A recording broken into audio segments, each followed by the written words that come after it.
Hello, hello, everyone. Welcome to the Nocturnal Nerdcast, Pop Culture in the Dark. I am your host, Eric, as you already know, and this is the best show on this side of the other side of the upside of the downside of the right side or the left side. I'm not choosy. But welcome, everybody. We got some channel members in the house here. Give a shout out to Harrison James. Good to see you here in the show. And we do have a super chat. We'll be looking at that in a second, but thanks everybody for being here. Let me bring up some of the guests tonight for the panel. First up, we have Joe from Crazy Joe's Concession Stand, because Joe, he's so crazy. Like, I know how much you hate that. Sorry. No. What I am. The only thing I can't stand is say what you will about my taste in movies. You can love my taste, hate my taste. I'm pretty knowledgeable, right? And I'll own up to that. I'm very knowledgeable, but I don't like it when people don't like what I had to say, so they try to go, well, I guess that's why they call him crazy, because it's just the low hanging fruit. It's like you put no thought into that, like, right? You didn't even try, quite frankly. Michael here, channel member. Thank you for the comment. Hello, everyone on the stream and chat. I hope everyone is doing well. If not, may things get better for you. Great way to start the show. We also have in the green room Ronan, who is mobile. Did you see a movie tonight? Is that why you're mobile, or? No, I gotta go to the grocery store and get some stuff very quick. I thought you had like some secrets, like super secret movie you were coming from or something like that. So. Thursday, got my ticket for Frankenstein. Oh, okay. Oh, shit. That's right. Frankenstein. How did I forget about that? That's a pet peeve of mine right now. Yeah. Is it nowhere near you? It's playing at one theater in Center City, Philly. Not exactly the easiest place to get to. You got to pay for parking. They made it as inconvenient as possible. Yeah. So I had to drive about an hour away from where I live to go see it, but fuck it, I'm watching it. Yeah. We also have the chaos that is organized. Bob is here. Hey, how's everybody doing? There he is. Yes, I am here. Okay. But Crazy Joe, why do they call you Joe? That's the question from Eric. Ooh, mystery. Chris did bring up old Big Woke Joe, though. You can call me Big Woke Joe. That's true. I'll go with that one. Yeah. So earlier today, I wasn't sure if we are going to be able to go live because AWS, which is the Amazon web servers that are being affected this weekend, was affecting StreamYard as well.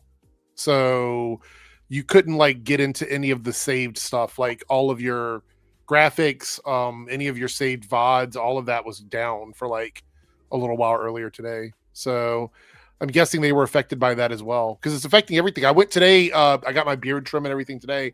I normally pay with Venmo because I get a lot of tips on Venmo. And so I just saved that up to do like my haircut and everything. And I went today and Venmo wasn't working. So it was like, what is going on? Everything runs on Amazon? Is that true? What's up, Most Anthony? of the internet. How are you? Most of the internet. God damn it, Jeff Bezos. Good to see you, Anthony. Glad to have you here. So the first thing we're going to do today is kind of different. I don't normally do this on the Nerdcast, but someone sent this to me, and they were like, you normally react to stuff when you're bored. So since you're always bored, would you react to something on the Nerdcast? And I was like, not a whole video, but tell me what it is. And they said it's from this person named Aaron Fischer, which I'm sure everybody is familiar with. Not really. Who is it? Well, he's a content creator. Okay. And he's pretty much a shit poster. He hates everything James Gunn, and like he talked about how was it that Peacemaker was morally wrong because of all the adult stuff in it, and that all this other stuff on HBO. How could they? Yeah. So anyway, the video that they sent me is titled, let me tell you what it's titled quickly here. Actually, I'll pull it up on screen. It is titled, Henry Cavill is Superman, more stuff happening behind the scenes. And so I looked around. I didn't watch it. They said, don't watch the video first. They're like, react to it on stream. I was like, okay, we'll do that. But I looked around trying to figure out what he was talking about, right? I'm like, what does he mean? Henry Cavill is Superman? Is this some Snyder cult stuff or whatever? It really sounds like Snyder cult stuff. But I couldn't find anything anywhere. This is the only video I saw with this on it. And I'm like, okay, so what could this be? So I've been very curious to what it is he's saying in this video? I think I know what it is. Oh, okay. Well, don't spoil it yet. Okay. Okay. So we're going to watch the video. It's a 20-minute video. We're not watching the whole video. I don't like this guy enough to watch one of his whole videos. I'm not that bored. By the way, he threatened to sue me. Oh, really? Because of something on social media? Yeah, because I pointed out on Twitter that he's transphobic. Oh. Because he did a video after the recent unpleasantness last month. I know you don't like to talk about it. I won't get into it. But he went on his stream and said that most mass shootings are done by trans people. Oh, okay. I clipped the video and shared it and said, oh wow, Aaron Fisher's transphobic too. Who knew? And he told me I slandered him, and I was going to be hearing from his lawyer. And I'm like, it's not slander. You said it. Here's video. I mean, he's literally slandering trans people. So, so let's see in this video what he means by Henry Cavill is Superman. The person that sent this to me said I would be so excited when it gets to like the where this came from. So I'm very excited. It's not on Cosmic Book News or anything like that, so I don't know where it's from. So let's go.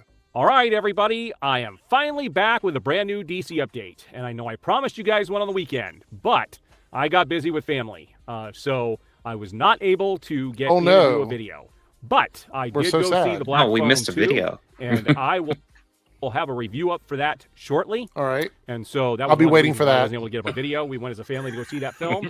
And the day prior to that, I took my daughter to go see one of my daughters to see Tron Ares again. Awesome. She wanted to see it. And so I just did not have the time this weekend to do a video. So he spent almost a minute, 40 seconds of this video explaining why he didn't make a video. That seems like a very big waste of time. I'll be honest, I still haven't seen Tron Ares despite liking the first two because I can't stand it's highly recommended from Joe. Joe highly recommends it, and I think Ronan also liked it. I saw it for the third time this weekend.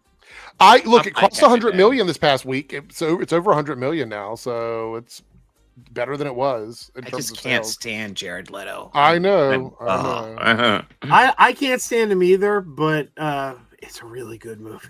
No, but it looks good. Yes, as you can tell by the title, Henry Cavill is Superman. And here it is about 5 days later, and they are still talking about that photo that Zack Snyder put out there. Like, it has triggered a lot of people. These people need to learn to read the room. What does it matter if people like myself share that video where that Zack Snyder did? How does that affect you? How does that affect the DCU? What it does is it makes them look scared. Okay? What is he talking about? I don't even understand. What photo did he share? Zack Snyder several days ago just shared a black and white photo of Henry Cavill as Superman, and he just wrote Henry Cavill as Superman. And that's what what this video is? That's it? Apparently. I believe so. All right. We'll give him a couple more minutes, but I don't care if people share, like, who is he talking about? What is he? I don't even know what this is referencing for him, like, personally. He's like, why can't we do X, Y, Z? You literally can. So I don't know what you're talking about. Okay. Now, there have been two other things that have happened since that photo got released that really makes you start to think something is happening behind the scenes that we don't know about. And we're going to look at that in today's video. So let's get started. The first photo I have for you guys here has to do with the comic industry and what is going on with DC right now. And the talk of the town is this knockout series that they have going on right now called DC KO. Yeah. And they've got Scott Snyder, who is out there helping to promote. I don't know how this connects to Henry Cavill. I'm curious to see what the he's the writer, but yeah. I'm curious to see like the way this is going to work. Like he's going to weasel this into like Henry Cavill being Superman again. He is the brainchild behind this whole thing. And there's going to be a spin-off called Night Fight 1 and Night Fight number 2. Almost like it's a comic book event. It's part of the tie-in miniseries to this. And so you could see the different Batmans that are going to be in this. Right. And you definitely want to make sure you are reserving this at your comic shop. If you wonderful. Can you come like are you not even on topic at all? Like, what the fuck? This is a very popular event they have going on. How do you get yourself off topic in your own video? How does that happen? I mean... All right. Yeah. And I believe it does go on through March. So if you haven't checked it out yet, you're going to want to check it out. Now, James Gunn did tease that Blue Beetle was going to be in Peacemaker.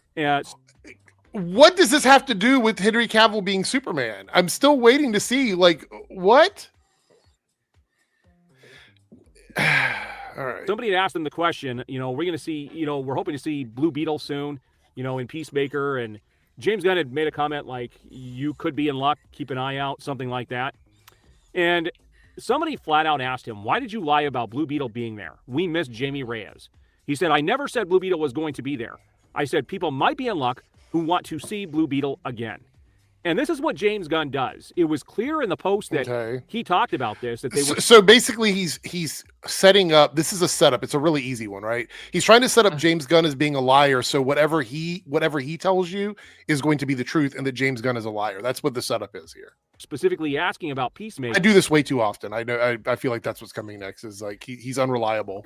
I mean, you're James right. Gunn will sit there and say stuff to try to get people to watch the show. Right. So he's trying to blame it on people not understanding what he wrote, when in fact he was trying to make it seem like he was going to be in Peacemaker. Okay. This is the way James Gunn operates. You cannot believe what James Gunn tells you. So I love the one example stuff. I mean, let's... yeah, it's cherry picking.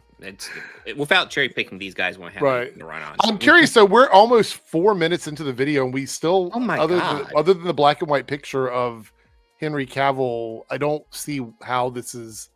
All right, let's let him cook a little bit. You have to watch what he says. He's cooking a lot. We have basically, this is from Nexus Point News. This is kind of a synopsis on the Mr. Miracle TV series. Then had to come in and chime in about the season finale and the lack of interest, or people get angry that things didn't happen.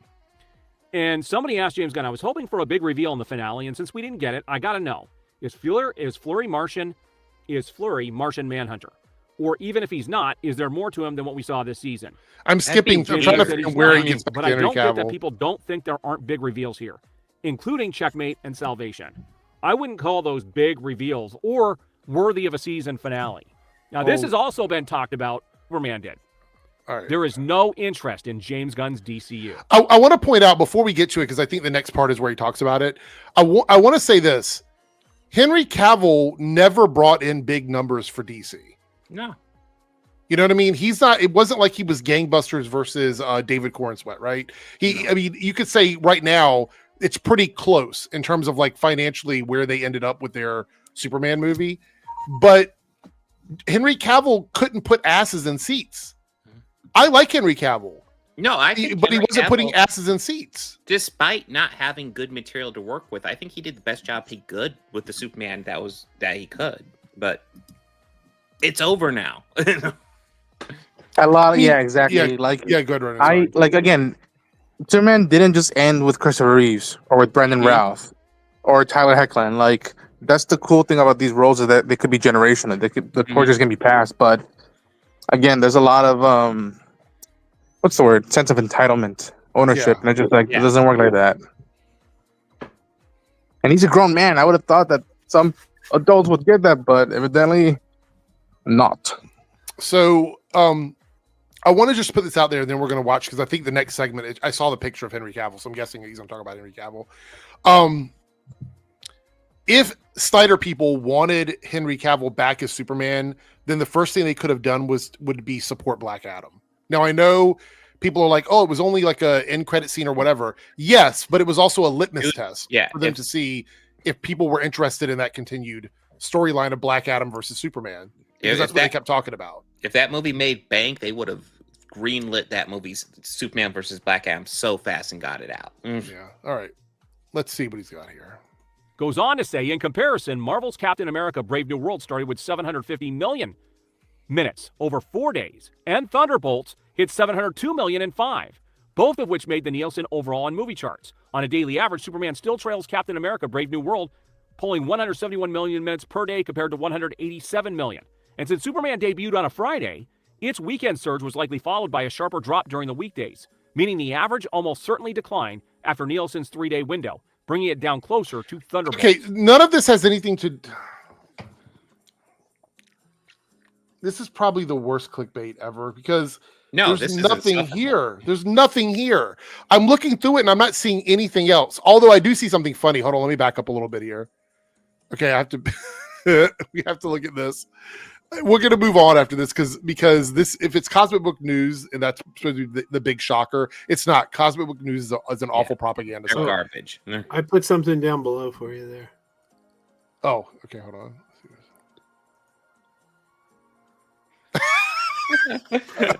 That's true. That is true. But I want to show here. I saw this. I can't. Please tell me he didn't fall for this. Hold on. Here we go. Actually happening. Now, this is pretty freaking awesome, and I'm so... Look at where this... It's discussing fish, bro. Pay attention to names. Fuck.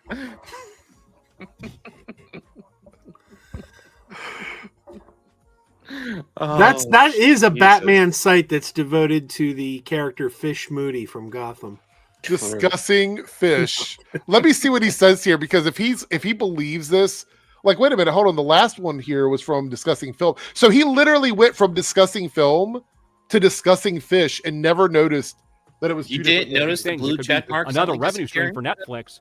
And if people don't think that, hold on, I got to hear this. Does he know it's not real, or is he going to start saying something like, oh, fuck James Gunn because that's why it's happening? This is pretty freaking awesome, and I'm so glad to see Matt Reeves come out and talk about this. And I have a feeling this is really the real reason why this has been delayed. Matt Reeves says he prevented the Batman saga from being set in James Gunn's DCU to spite you specifically. I think that is hilarious. God. There were a lot of people that wanted this to happen. I think it's hilarious. And he's held firm on this since the beginning, that he wants his Batman universe to be something completely separate from anything they're doing in the DCU. All right, guys. So, and the worst part is it's linked to a video, which means he didn't even click the link because I'm pretty sure the link is something stupid, right? Might even be Rick Astley. I don't know. But this is why you like whenever I read a tweet, I click the link to see where it takes me to make sure that there's an actual article attached to it or something like that. Discussing fish. If you're going to bring up something as a source, I don't know, maybe research it a little bit. Oh my God. I like discussing. Well, we'll discuss fish. Why not? Yeah. I'm a deep sea person. Red snapper, very tasty. Yeah. All right, we got a few things to go over here. Vanessa Fontaine becoming a new channel member. Thank you so much, Vanessa, for the support. Good to see you again. We got a $5 super chat from Connor Dorian. Charlie Manx says, "What did you think about episode 7 of Gen V season 2?" Am I the only person on the panel watching the show? I'm just curious. I'm watching it when it gets to not yet, but not yet. No. Okay, all right. I won't spoil anything on it, but go for it. Go for it. I don't care. I won't say what it is, but there's a big reveal that happens that everybody saw coming, and apparently the creator said that he's upset that the reveal didn't hit as hard. And I'm like, bro, we've been watching these types of shows for years. In episode 3, everybody knew what the reveal was. Yeah. We already knew. Like, we knew it was coming. It was a very, very, very sloppy reveal. But the show is still really good, and I like the episode better than last episode. But yeah, the reveal was so obvious. There's been plenty of times where I can call it a reveal, like a mile away, but still enjoy it. Still be like, well, they still execute it well. I'm still engaged. All right. We got a super chat from, where's that? Naruto right here, a $5 super chat. Did you see Netflix is launching amusement parks with experiences that take an hour?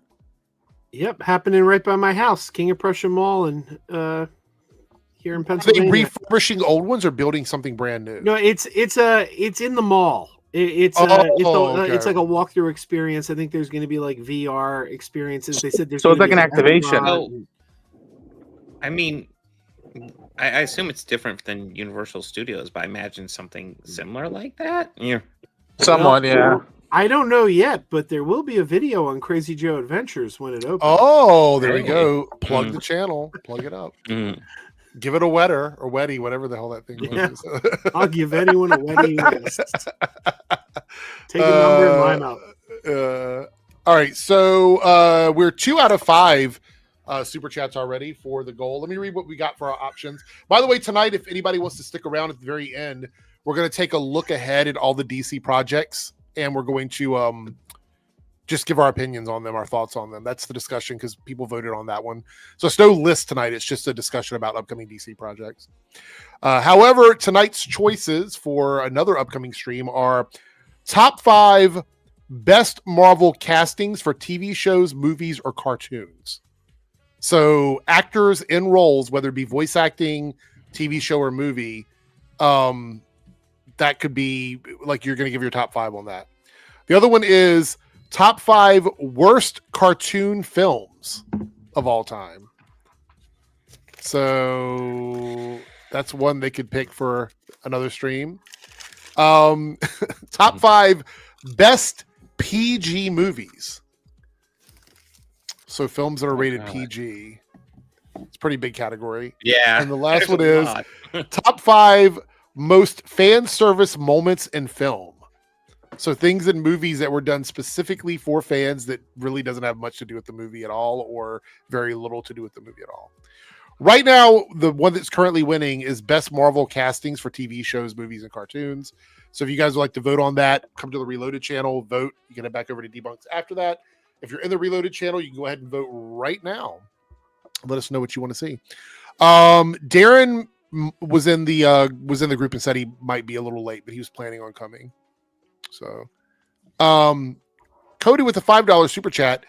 It reminds me of James Gunn and how he probably felt when people figuring out the twist way too soon. Yeah, I feel like if you're a creative person and you work really hard on this twist and people figure it out early, you don't want to say yes because then it's like you're giving it away. But then you're like, I hope they're really surprised. How must it feel to be someone that works on like a multi-million-dollar franchise and people are like, the bad guy is this person in episode 2 of an 8-episode season. And you're like, damn it. Yeah. I really fucked up. So, yeah. Pretty sure it's annoying. I remember in Luke Cage when they killed off... Well, never mind. Should I spoil it? All right, let's just say... Go ahead. That's an old show, so... Okay. So, Cottonmouth. Oh my gosh. Okay. What's his name? Mahershala Ali. Mahershala Ali. He was such a charming, good villain. And I remember they killed him off, and people were like, what the fuck? And... Even after, no shade to who was it, Alfred Woodard, or who was playing it, like no shit to her, but like people were like, man, there was something charming about him, and then it's never been really the same since since that villain like left the show. There's been other stuff that's fascinating, but not as charming neck to neck to Luke Cage's my culture's Luke Cage. Mm. I guess an argument can be made for that. I mean, Jessica Jones, I felt had a somewhat similar problem with David Tennant. Although, like, season 2 was all right, but like, yeah. All right, so the first thing we're going to talk about is Star Wars related. So I'm glad we got some. Oh my god! So this is coming from the AP, so it is real. It's not discussing fish. Adam Driver reveals he was developing a new Star Wars movie, The Hunt for Ben Solo, with Steven Soderbergh, and it says here it was set after Rise of Skywalker, and Lucasfilm loved the idea, but Disney said no, they didn't see how Ben Solo was alive. Thoughts on this? Wait, is he alive? Wait, I'm like, I was kind of intrigued about a story about him, but like after he's dead, because I was like, oh, I wonder how they do that. I mean, I'm not against it. I like Steven Soderbergh, so. What do we think about Adam? Oh, go ahead. Sorry, Ronan. Go ahead. It's weird, man. This is a weird one because I think he was one of the best parts of that trilogy. Regardless of how you feel about the trilogy, one of the best parts. Yeah. Fascinating character, and yet the story concluded. And my fear with this stuff is that, okay, cool concept. That's Adam Driver and Steven Soderbergh in Star Wars. I'm in, but like, it just feels odd that like we're really, flooding down the aspect of death and how much value that has in this universe. There's a couple characters, well-beloved characters that have stayed dead, which it's sad that they died, but it's good. It has weight to when they left, the shows or the movies or et cetera, et cetera. But like this movie, it's fascinating how much people that I like and respect their opinions on social media were like, oh my gosh, no, but we lost on, and it's just like, but wait a minute, The Rise of Skywalker, that's a whole nother topic, that title. We're supposed to bookend the Skywalker saga, the soap opera, the novella. That's it. That was supposed to end stuff and move stuff forward. And this new attitude, or not even attitude, but just like vibe is just like, no, we want it back. And it's just like, is it that, or is it just like the Raylo stuff, the Reddit stuff, which I get? Listen, kudos to that part of the fan base, but like, That's not. If we like again, if this franchise is sticking to its guns, if it really wants to be beyond Skywalker stuff, you got to rip up the Band-Aid. And again, would I have seen it? Sure, but something that I'm missing or I need right now? No. I mean, one of the things I think is interesting is I do think Daisy Ridley and Adam Driver did have solid chemistry, and I think Rise of Skywalker really fucking. I'm just so pissed off at that movie because I think their chemistry worked as long as they're like on opposite sides. Actually getting them together for however short a period was just kind of frustrating and dumb and felt fan servicey. But yeah, this idea of bringing him back. Well, I'm kind of feeling like I don't know enough to really judge it, but I guess I'm agreeing with Disney. There's a little bit more here. It goes, I was always very interested in doing another Star Wars. I've been talking about doing one since 2021. Kathleen Kennedy reached out and said, with a great director and a great story, I'd be there in a second. I love that character. I love playing him. Driver says he took a concept to Soderbergh for a film that would take place after 2019's The Rise of Skywalker. The movie culminated in Ren's redemption and apparent death. Driver had undertaken the trilogy. Stupid pop-ups. Driver taking the trilogy with an arc in mind for Ren that inverted the journey of Darth Vader. As the trilogy evolved, it didn't play out that way. Driver felt that unfinished business with Kylo Ren, whereas he was known before taking the dark side, Ben Solo. Soderbergh and Rebecca Blunt outlined a story that the group had pitched to Kennedy, Lucasfilm Vice President Carrie Beck, and Lucasfilm Creative Director Dave Filoni. They were interested, so the filmmakers then pulled the Scott Z. Burns to write a script. There was actual script. Driver calls it a result of one of the coolest fucking scripts I've ever been a part of. We presented it to Lucasfilms. They loved the idea. He says that they understood our angle, and while we were doing it, we took it to Bob Iger and Alan Bergman, and they said no. They didn't see how Ben Solo was alive, and that was that. It was called The Hunt for Ben Solo. It was really cool, but it's no more, so I can finally talk about it. Soderbergh in a statement said, I really enjoyed making the movie in my head. I'm just sorry for the fans that won't get it. And representatives for Disney and Lucasfilm declined to comment. Any additional thoughts on it now that we know a little bit more? I always thought that Adam was always like, he liked the character, but he was almost ready to be done with the trilogy. At least that's the vibe I always got. It's like, hey, I did Star Wars. My career is more than Star Wars. Let's move forward, fans. So it's fascinating hearing his thoughts like this now. Very fascinating. It sounds like a terrible idea, but like if we have like people like who have like a really like unique and creative idea on how to sell this, I'm kind of like, I kind of want to see it now. Yeah, like it reminds me of the Batgirl thing where they axed Batgirl, but that was a completely done like finished film. So that was frustrating too. I was excited to see Brendan Fraser as the villain. I don't know, man. Maybe this was a hell of a script and it would have won me over, but I'm not into this. I'm not sorry we're not going to see this either. But I mean, I'm super excited for the Rey movie. Like I keep saying, the Rey movie is my most anticipated Star Wars movie because I want them to move forward. No more prequels, no more midquels. Let's move forward. So I'm really excited about the Rey movie, but he's dead. Like I don't know. Like what do you got? I will. For me, I would say that's I agree. That's the interesting part. Like, I was just gonna say I would add the caveat of I'm okay for prequel as long as we're exploring some time that like we just don't know anything about. Kind of, I want them to do Star Wars, but like do a wide open field. Let's step away from Skywalker stuff, please. Anybody else have anything? Oh, just saying that like Mando Grogu makes more sense, even though I have my thoughts on that title, but that makes more sense because all right, cool show. Why not? Let's try it in the movie theater and see what happens. Yeah. That makes more sense than going back to the well of like we said we were done with Skywalkers, but apparently not. Let's see. We had where's this at? I had a story somebody shared in Discord. Let me find it. So professional. Boys, I'm going to head out for mobile. I'll be back in a bit, okay? Okay, cool. See you in a bit. All right. Hold on, where is it at? Let me scroll up. I hear my cat scratching at the door. She wants to come in, but we're not going to do that right now. Yeah. All right. Let's see here. Let me mark something on my StreamYard. And we're going to talk about the set photos from Spider-Man Brand New Day because someone shared this. Ooh. And where's it at? Right here.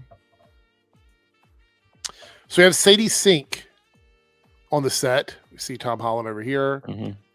And we have a picture of her here. And according to, because I looked into it a little bit, but according to Discord, and I think Lone Wolf was the one that talked about this. Lone Wolf, if you're in the chat, shout out to Lone Wolf. But he believes this is going to be the character Lady Punisher, and I don't know if it's been confirmed or not. But guys in the chat can let me know. I think Serenity might know more about this character than I do. I am not familiar with Lady Punisher at all. I'm not at all. Apparently, she's a former U.S. Marine who becomes a vigilante and an ally of the Punisher. They call her Lady Punisher. She takes on the mantle of Punisher after Frank Castle's apparent death in the comics. So I don't know a ton about this character. But a lot of people are saying that Sadie Sink was going to be like MJ or going to be, Jean Grey or whatever. I was like, no, I've heard the MJ stuff, and I just want to ask people, like, do you really think they're going to have an MJ Watson and our character named Mary Jane Watson? Yeah, I mean, that would be a already little said ridiculous. Zendaya is MJ, essentially. Joe, I thought you were going to say something. But yeah, I was hoping she was going to be Firestar. Like yeah, I remember you saying that. Yeah, I do remember you saying that. I did hear a rumor though, Bob, that her MJ was going to be the other MJ's sister. Like they were going to be like Michelle Jones and Mary Jane, but they were, because I think the last one they revealed that Michelle Jones's last name was actually Watson, so she was going to be like her estranged sister. But that was all rumor, I was just someone online spouting out crap. I mean, to me, it just sounds like throwing bait to the chuds who are upset that Zendaya is MJ. Yeah. So Sean here, channel member, goes, we are just getting Punisher in the MCU and they're introducing another that feels like a mistake. We're not just getting Punisher. Punisher has been around since like 2017, 2018. When did the show come out? I think it was like 2017. Something like that. Plus, to my understanding, we're still getting that Punisher one shot sometime on. Yeah, that's coming out next year. Yeah. But I think you mean like if you're talking about in the movies, yes, this is the first time that this Punisher has been in a like proper film.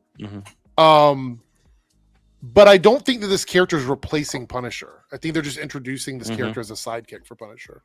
Yeah, I haven't heard anything about John Bernthal wanting to retire. John Bernthal has a massive love for being in these comic book things. It would be a big mistake to get rid of him, especially when people really love him as Punisher. And he seems like an awesome dude. So yeah, so I think that would be a mistake. But I don't think they're getting rid of Punisher per se. 2016 is when 2017 was the show. I was right. So, but 2016 in Daredevil. So there's that. We have Jake in the house. So, Jake. We're just looking at the set photo with Sadie Sink from nice. Brand New Day. And of course, I came in wearing a Spider-Man shirt. So there's that. See, there's a premonition there. Apparently, she's going to be playing. The theory is based on the camo and her character's hair color and stuff. She's going to be playing Lady Punisher. Is anyone worried that this new Spider-Man movie is just throwing in everything and the Sadie Sink? No. There we go. I don't know if a Spider-Man movie could be more fan service than No Way Home. I feel like No Way Home. I was about to say all the stuff. No Way Home. This one doesn't have nearly that much. And to be fair, all the set photos that I've seen have been based on this one little fight in the city. So I don't really know what else they're going to be doing, to be honest. Fair. Not people. The whole movie's one people fight. laughing at Joe's really bad dad joke. Like, it's pretty crazy. Oh, someone's asking me to show it. Okay. Show what? What are we showing? Someone's asking me to show the shirt. It needs new batteries, but I do have a button that generates them. Oh, nice. Yep. I had to wear my colors proudly. What do you think of this though? Hold on, where's it at? Of this, Jake, any thoughts on it? I mean, people have been running rampant over the internet speculating, oh, is Sadie Sink playing this character? Is she playing this character? Just wait for the movie and see. Yeah. Let's see here. What else we got? We got a bunch of Or if they things. decide to reveal it in a trailer. All right, so someone sent me this on Discord.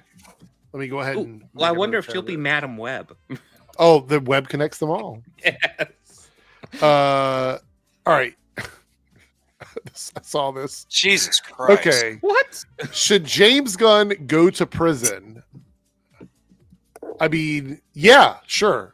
But why not? I like this. Was the abject failure of Superman yeah. only grossed 615 million? Yeah. When adjusted for this is the idiocy of this. If you adjust the sales for inflation, you have to adjust the budget for inflation, which means they never do that though. They're always like, "Oh, the movies cost the same to make, but the other one made more because of inflation." No, dumbass, you have to adjust all of it for inflation.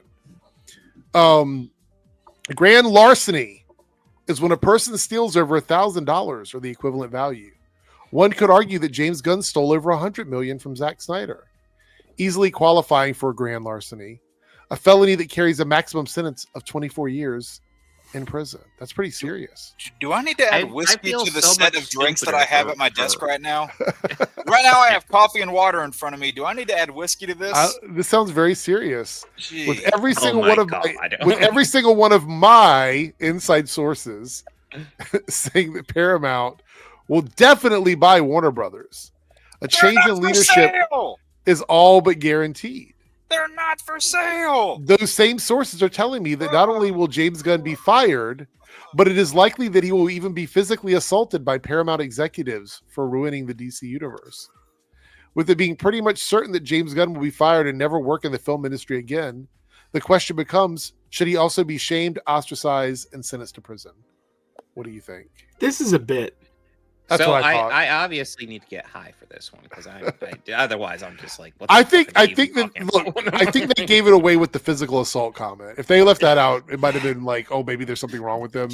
But the physical assault thing. So can we stop running with this false narrative that Warner Brothers is going to be bought? They're not for sale. This is their first great year they've had in a minute because Paramount's just walking up and saying, hey. We'll buy for this. We'll buy for this. It's like somebody coming to your house offering you money for your house. It's like, no. Right. It's like they're not selling. And even if they were, they would not sell to Paramount. Oy. It just gets on my nerves. I mean, people keep running with this. I mean, for me, I'm like, adjusted for inflation, grand larceny because it made 100 million less adjusted for inflation. Like, where's even the logic for this? Like, what the fuck? One movie made less than another, so therefore, larceny? Yeah, but neither one of them made $1 billion. So, like, so they're both flop. Right? Yeah, they have to do $1 billion, so it doesn't matter. They're both flop arenas, so you have to worry about it. All right, let's talk about. Like I said, there's a bunch of short stories today. Let's go to the next one here. So let me mark this. I saw this and. Mark Ruffalo says he'd love to make a solo Hulk movie. I mean, I don't know if the whole story of that, but it's not really owned by Marvel. It's a Universal property for distribution. Mm-hmm. I don't know if it'll ever really come to be. Honestly, we keep talking about it. What would it be? So we've been saying this for a while that Universal just doesn't want to play ball like Sony does, because Sony worked out a deal with Marvel, and it's been extremely beneficial for both parties to work that out. I'm not sure why there's a holdout on the Hulk character. Yeah, well, Universal just sits on this, and the only profit they're able to get off of it is when they have the Hulk in these team-up movies. Well, the issue is that Sony owns the film rights to Spider-Man outright. That they can do whatever they want with Spider-Man. They own the film rights to Spider-Man outright. In film. In film. Universal owns the distribution rights, which means they cannot make. Universal can't make a Hulk movie. It still needs to be made by Marvel Studios, but as soon as Marvel Studios makes one, Universal gets the first right of refusal on distribution, in which case Disney then doesn't get to distribute the film. So Disney's like, well, why would we do that? Why would we make a movie that's going to go to a competitor? We'll just team them up with other people. Yeah, but I feel like Universal would make more money just selling the distribution rights back to Marvel. Yeah, right. That would be worth more in the long run. Because they're not making anything off of it right now. No, So, they've been sitting on it for there over was a decade. Yeah, there was a theory that because of the last actual Hulk movie being over a decade ago, well, actually, somebody said it was 15 years. I don't know if that's true or not, It's but I almost saw 20 years. someone said that after the 15-year mark, without making a movie, usually the distribution rights revert back to the copyright owner. But every contract's different. Right. Yeah, that's not a blanket rule. Mm-hmm. But I thought about this and I'm like, well, this is probably why Hulk has been so wonky for a while.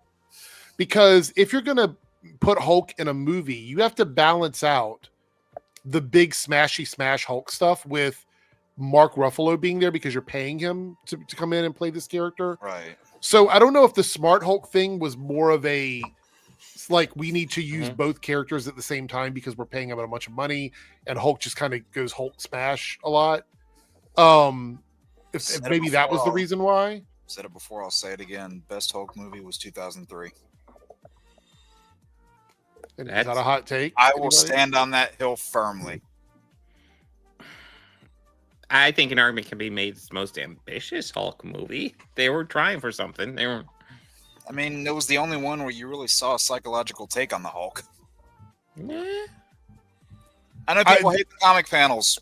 I don't hate the comic panels. Well, I would say my issue with that movie is more about the effects. The effects haven't aged well. The effects, and I think the father as the villain really plays wonky in that one. I'm not really kind of confused what Nick Nolte's doing in that movie. Yeah, fair enough. But yeah, I think the issue is that Universal is hoping that eventually, I guess, Marvel can't do Hulk anymore, and they'll just be able to make Hulk movies or something. They still won't. No, because they only have distribution rights. That's the problem. Right. So I don't understand what the issue is. Yeah, I don't know why Universal doesn't say, hey, we wouldn't mind making money off Hulk movies, so let's work out a deal. And, you guys make the movie and we'll take like a small percentage because it will still be a net positive for them. I mean, just the pitch of Marvel having a Godzilla-esque type of movie monster franchise. And just that blanket statement on its own, I know Hulk's a way more complex character than that. I mean, but that's how you explain it to the uninitiated there, like the common audience who doesn't really know the characters. Just think, Marvel Godzilla mix. They, your common audience will watch big CGI monster go roar. That's how it works. They'll do that. I mean, I know lots of people want a Planet Hulk movie, and you got like elements of it in Thor Ragnarok, but that's still not Planet Hulk. No. The best Planet Hulk adaptation is that animated movie. It was really good. All right, let's move on from that. We have another story here, or quote, I should say, from James Gunn. Oh, boy. And this one I found quite interesting. So it says, James Gunn is directing more DCU movies after Man of Tomorrow. That's the plan right now, at least. I may get so fucking tired that I can't do it because I'm pretty tired, but we'll see. There's a plan that I'm going to do a couple more at least.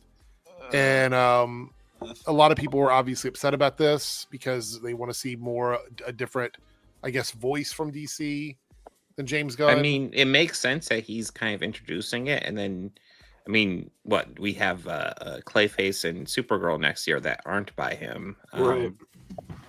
And the Lantern show isn't by him either. Lantern show isn't, and he's also not doing Commando season 2. And Machietti's going to be doing Brave and the Bold when they get to that. So yeah, for now. That's interesting. Okay. My theory is that James Gunn wants to do more than DC stuff. That's my theory, is that he probably doesn't want to be only directing and writing DC properties. No, I've wondered about that because he's been kind of pigeonholed in the superhero stuff, and he's been doing a great job, in my opinion. Probably Peacemaker season 2 is probably my least favorite thing he's done so far, but like even that, it's all right. But it wouldn't surprise me if he wants to just do more, just other stuff, something like Slither or something again. I mean, that's when this whole thing happened. That was what I said. I'm like, so how much of this deal allows him to do what he wants to do? Yeah. That's why I always said it was a terrible idea when people say, oh, Jon Favreau should be in charge of Star Wars. I'm like, no, he's not a studio head. He's a creative. Yeah. Eventually he's going to want to make movies. Like he's going to want to scratch that itch. I mean, that's kind of why Peter Safran's working as the head of DC too. He's more the Kevin Feige than than James Gunn, who still has a voice in that opinion. But yeah, I mean, if Kevin Feige was moonlighting as a filmmaker at the same time while running Marvel, it would not have been as successful as it has been. That's one of the reasons why I think Gunn might crumble under his own weight a little bit. Because you think he's going to get burned out? I think he might just be taking too much on. Yeah. I think Gunn is basically a figurehead. I think Safran's running the show. Gunn is the public mouthpiece, and he's making movies. Yeah, but him being the public mouthpiece is also a detriment because every other one of his statements contradicts the last. I don't agree with that. So, I mean, you can agree and not agree. He's got statements in black and white. Yeah, but I don't believe any of them have contradicted each other. I know people say that, but I don't believe it.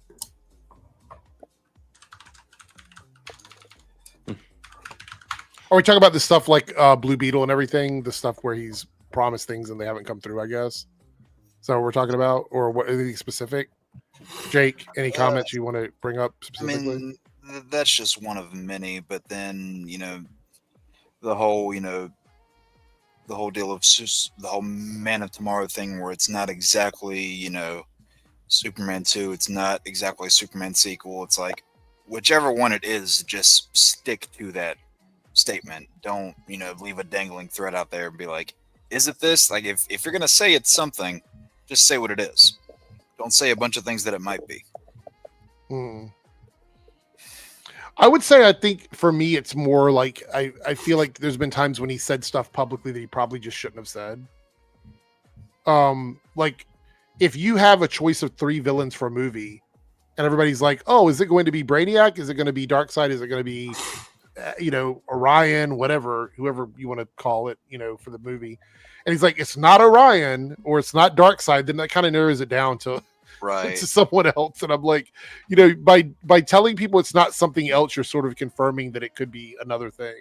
Right. Because I mean, before any of the projects came out, somebody made this post saying, hey, is there a chance of us seeing, like any of these 8 characters in the DCU? And he's like, does 4 out of 8 sound good? And then slowly started dropping hints as to who the 4 out of the 8 were. Yeah. Things like that. Let's see here. I'd love to see him do the Metal Men. I think he'd really do well with Metal That would be a fun movie, actually. Did they ever do it? Was there a cartoon about that? Or no? I don't think so. Maybe like one of those short. Remember Cartoon Network used to do those like DC Nation shorts? They may have done Metal Men in there. No, I think the only one that got done, and I don't even think this was Cartoon Network, but they did Zeta Project way back when. But I don't think they ever did Metal Men. Let's see here. I know they did Vibe. That was a good one. Oh, Vibe. Makes me think of Arrowverse. Oh, Cisco, yes. Oh, yeah. Oh, I thought it was kind of funny. It's coming from Daniel RPK, so you never know if it's true or not. But apparently a new Maze Runner movie is reportedly in development. Original story in the same universe with new leads. Talk about one of those young adult franchises that was, I mean, it wasn't terrible, but I guess like good enough. But like, I also don't get the excitement about it. Ronan has returned. What's up, Ronan? What I missed? Are you excited about a new Maze Runner franchise if we're going to get one? I'm good. I'm past. Did anybody see all the movies? I saw all these movies. I watched every single all. one of them. I saw them. I mean, it's been a while, but yeah. I saw one and I'm like, I'm good. Joe didn't I saw see one any and of I thought them. was all right. So I think I ended up watching the rest of them. And yeah, they're all right. Someone's falling off. I don't even know. Like, I don't remember how they ended. Like, I don't remember how the last movie ended, to be honest. I would guess with credits. I think they ran through a maze. Oh, yes. How could I forget the credits? I think they found the cheese. Oh, I saw this. Okay, so we have to talk about this right here. Hold on, I'm going to bookmark this one because we got to talk about this. So I saw a lot of the negative channels talking about this quote and trying to like make it something it's not. But we have George Lucas here going, Disney took it over about like he moved past Star Wars, and he goes, Disney took it over and they gave it their vision. That's what happens. Of course, I've moved past it. I mean, I've got a life. I think this is such a funny statement. I mean, I think he moved past Star Wars well before Disney bought it. Well, yeah, after he moved past Star Wars, he made the masterpiece that is Howard the Duck. Can I tell you why this is so funny to me? If you read this and you really think about it, he's sort of trashing the Chuds. Because he's like, I've moved past it. I mean, I've got a life. Mm-hmm. I think it's a bit of both. I think he's doing both. He's listen, I'm not happy with all of what Disney has done, but also like to those who like only George Lucas Star Wars. It's like, guys, you guys didn't pay attention to my movies. I'm done. Well, I'm making a museum. Leave me alone. He's not holding on to it like it's the one thing that's keeping the universe together either. I mean, before Disney Star Wars, these guys were bashing the prequels mercilessly. So it's absolutely. I've always maintained that Disney has made more good quality Star Wars than Lucas ever did. I think they saved Star Wars from its own creator. There's an argument that can be made there. I mean, the prequels are, I don't know, Revenge of the Sith's all right, but here's the thing. They're part of my childhood, so I grew up with them. But the thing is that I'll give George Lucas that he didn't repeat himself with the stuff he was doing with the original trilogy and prequel. I'm like, I'll give him that. Like, there wasn't that, and they felt different. And he did create the Clone Wars anime series, and he did push for getting Tartakovsky's Clone Wars, and he was working on a live action series. So like he was doing there, but again, and especially those first few years of the trilogy, how again I agree in a sense. I agree with Joe. Like I think they've done more good than bad in my opinion. There's only like I think I can name off the projects that I'm like, as a whole, I don't rock with these. But and then there's other projects that, like, as a whole, I fucking rock with these projects. To me, what I would have loved besides this, because I again, for anybody who realize that I'm pumped to go to the Lucas Museum. I'm really to go see it.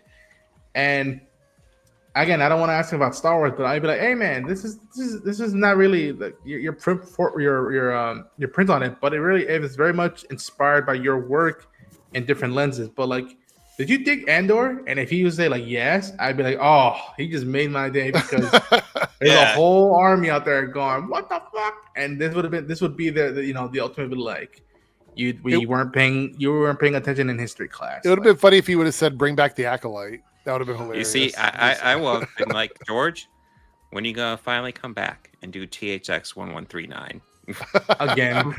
Oh god. I just think it's funny because his entire take on this is, I don't want to think about it. I'm doing other stuff. Like, it really does feel to me like because I know the Chud channels were like, oh, he's attacking Disney, he's talking shit about him. Well, he's also kind of talking shit about you guys too. Yeah, because both sides. They never get that. They've been talking about, like, wouldn't it be great if George Lucas came back or something like that? And it's like, why? Like, you guys panned it when it was prequels. Come on. You guys were trashing him when he was here. During the sale, I remember when he was announcing, like, I remember being in school, seeing that video of like him and Kathleen Kennedy with that reporter, and Kathy saying, we are gonna make more Star Wars movies. Yeah. And him saying, like, so old. And I know, but like you look at it and what he's saying, he's like, these movies this trilogy almost takes like what 10 to 15 years to make. Yeah, I'm in my at that time, I think he was either in his 50s or 60s. He's like, I don't want to be doing this into my 70s. And eventually it was inevitable that he was going to pass the torch to others to, like, yo, give your own ideas into Star Wars. Now, do I think that the way Disney handled it initially, and could I feel the turbulence? Yeah, I felt the turbulence.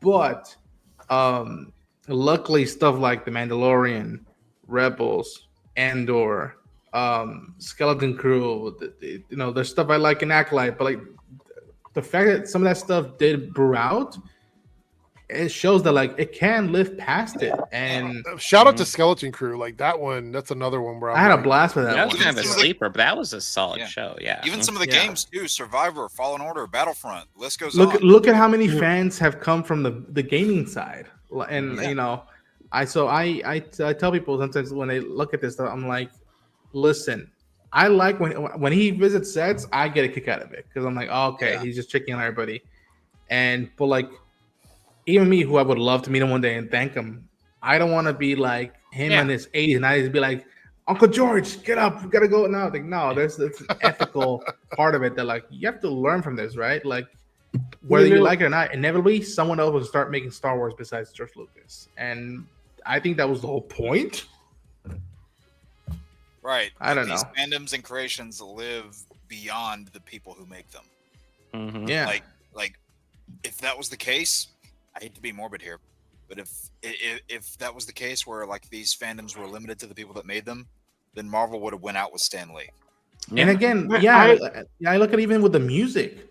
You know, I love John Williams. He's the GOAT, favorite of all time. But like, I'm glad that like, and it doesn't necessarily they forced him to pass the torch, but like, I'm glad that Ludwig Göransson gave his Star Wars flavor with The Mandalorian. I like that the composers behind Andor gave out their flavors, and it's just like a universe this rich shouldn't be beholden to just one ownership and one leadership. It has to be passed the torch and whatnot. I don't remember who did the score for Rogue One, but that was a great score too. And the tracks that they had for those, the tracks that they Yeah. had for those projects too, like your Mandalorian, your Skeleton Crew, your Andor, they felt unique and distinct to those parts of the world.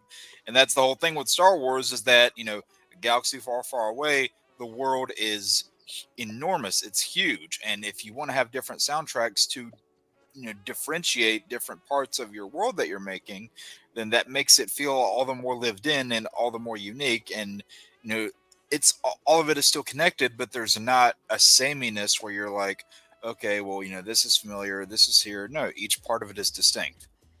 I would argue a lot of these franchises get better when their creator walks away. Perfect example. I was going to say Star Trek. Perfect example is Star Trek. Star Trek was never better than when Roddenberry left. Everybody's favorite Star Trek movie, Wrath of Khan. Roddenberry hated it. Well, that was after he was kicked out. And listen, I do think the motion picture is a little bit underrated, although it is a little dry. That being said, Wrath of Khan is so much better. So much. You didn't like V'ger? Look at I think to me, one of the ultimate examples is X-Men. Forever it will be said Stan Lee and Jack Kirby created the X-Men, but Chris Claremont is the godfather of the X-Men. And when I think of the X-Men, I think Dave Cockrum's redesign was great, and then what John Byrne did with it. Jim Lee's designs in the 90s, his whole run. And then look at X-Men 97 now. I look at that stuff now and look how much generational this stuff is. Like, to me, that's the perfect example of like, look how different generations created their own villains, different takes, whatnot. You know, Jake knows how much I love Astonishing X-Men. It's like, okay, here's a Cure arc, or, you know, there's a Sebastian in the 90s. So it's like, it's not supposed to be fully like Marvel, but that's sort of the dream scenario with franchises like these. You got to pass the torch. A number of writers for those series, whether you're talking about like your Spider-Man cartoons, your X-Men cartoons, your Batman cartoons, whatever, a number of them went on to write for those respective comic publications. So that tells you how much of an impact this stuff has. Yeah, like people, you know, Joe brought up Star Trek.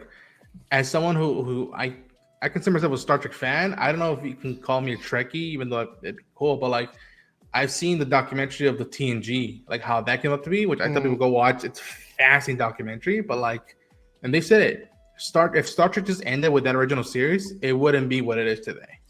And the first two seasons of Next Generation, when Roddenberry was the showrunner, those are the worst seasons. Yeah. And he steps away in season 3, and suddenly it gets great. In defense, season 2 is not as bad as people give it crap for. There's some measure crap, of a man, but but yeah, there's some great stuff in season 2. Season 2 is rough, or season 1 is rough. I'll throw another one at you. We were talking about Booster Gold the other day on a little movie perp stream. Booster Gold's my favorite superhero, created by Dan Jurgens. I love Dan Jurgens' art. Yeah. That character did not really take off until Keith Giffen got his hands on it. When Keith Giffen brought Booster Gold into the Justice League and Justice League International, that's when that character took off. Harley Quinn. Bruce Timm and Paul Dini created Harley Quinn, and it's very much... Control yourself, Eric. Control yourself. What's going on there? I have no idea what happened. I know what's going on. I'm telling Eric to control himself. Oh. I know what Joe's wearing. What was I saying? What did I missed something? Wait, You didn't see the comment here? I mean, Yeah, Razor. wait, oh yeah, it does say Joe. Man, first Weddies, now this. What? Now? Hey, He's wearing pajamas. keep on wearing those There pajamas. you go. I got the Golden Girls on again. Yeah. I got my Superman PJs on, which is funny. I got Iron Giving Man and Dorothy a Superman. I'm wedding. all over Jake it. covered his eyes. He was afraid. He was like, wait, what are we getting ready to see? Oh, Ronan, I didn't see that. I didn't show you this. Show me what? Look. Oh, Oh, I got scared for a second. He's like, "What? What are we doing?" Yeah. So anyway, so, what were you gonna say, Bob?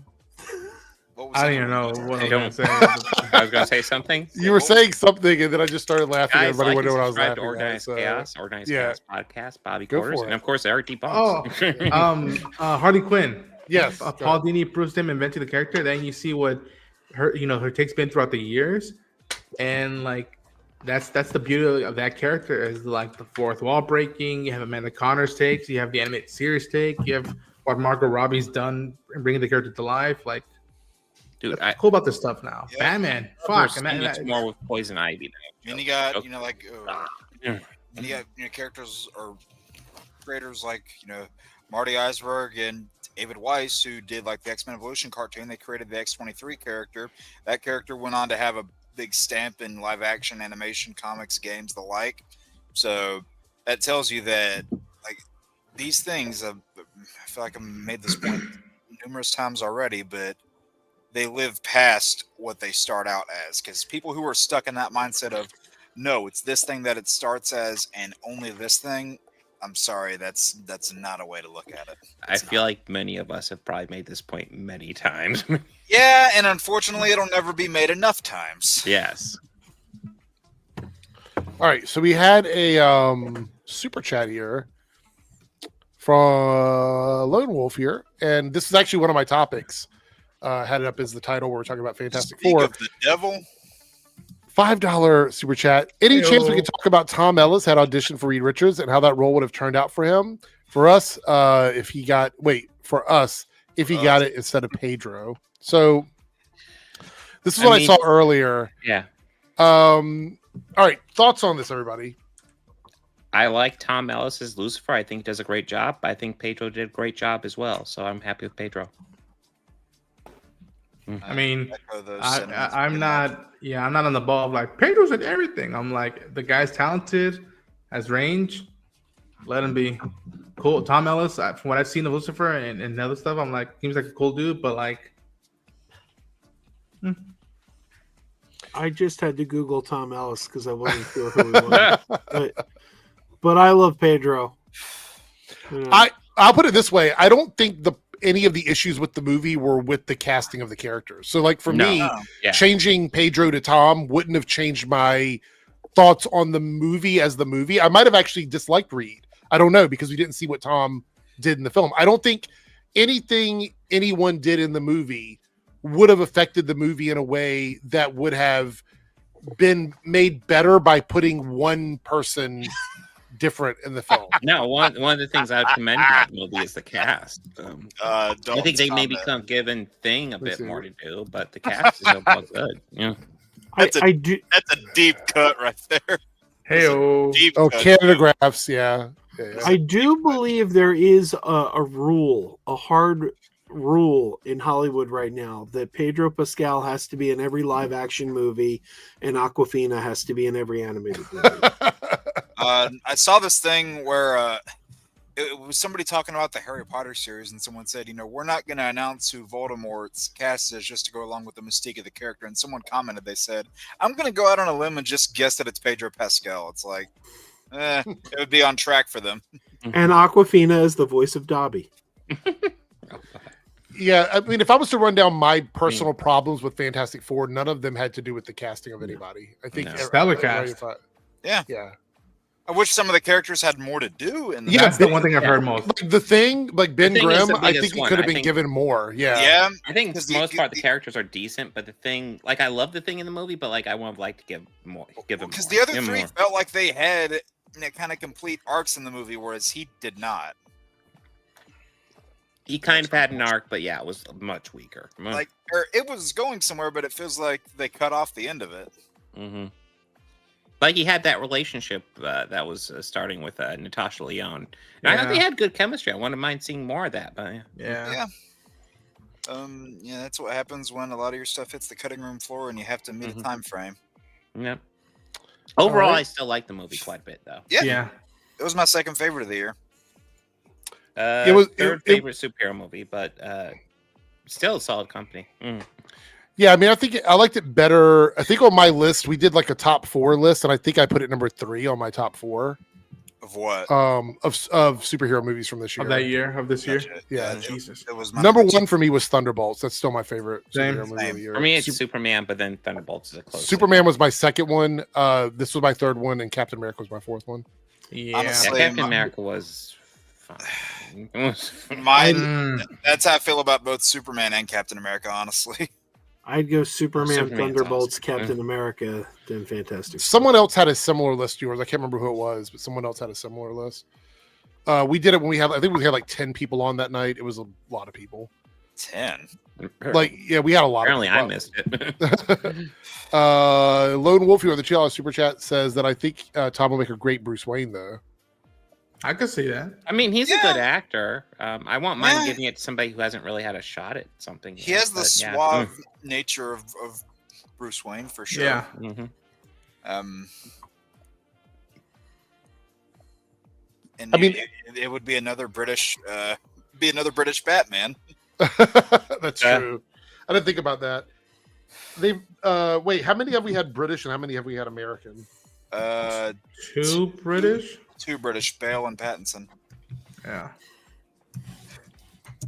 that's impressive. Yeah. Any of them been Canadian? I don't know if any of them have been Canadian, have they? I'm Batman, eh? Don't believe so. No. We also had this. I mean, we had. If you want to count Ian Glenn, he played Bruce Wayne as well, and British. So there's that too.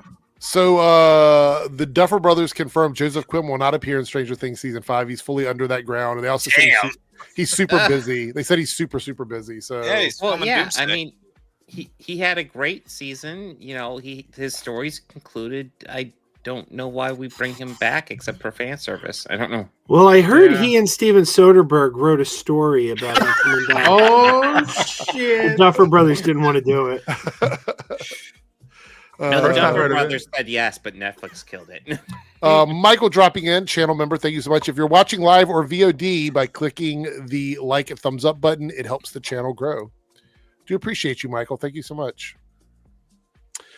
We have hit the goal on the Reloaded channel, so we will be picking one of those from the list to do on a future stream. So if you haven't voted already, please head over to the Reloaded channel and vote in the poll if you're watching. Right now. Right this second. Right away. Now.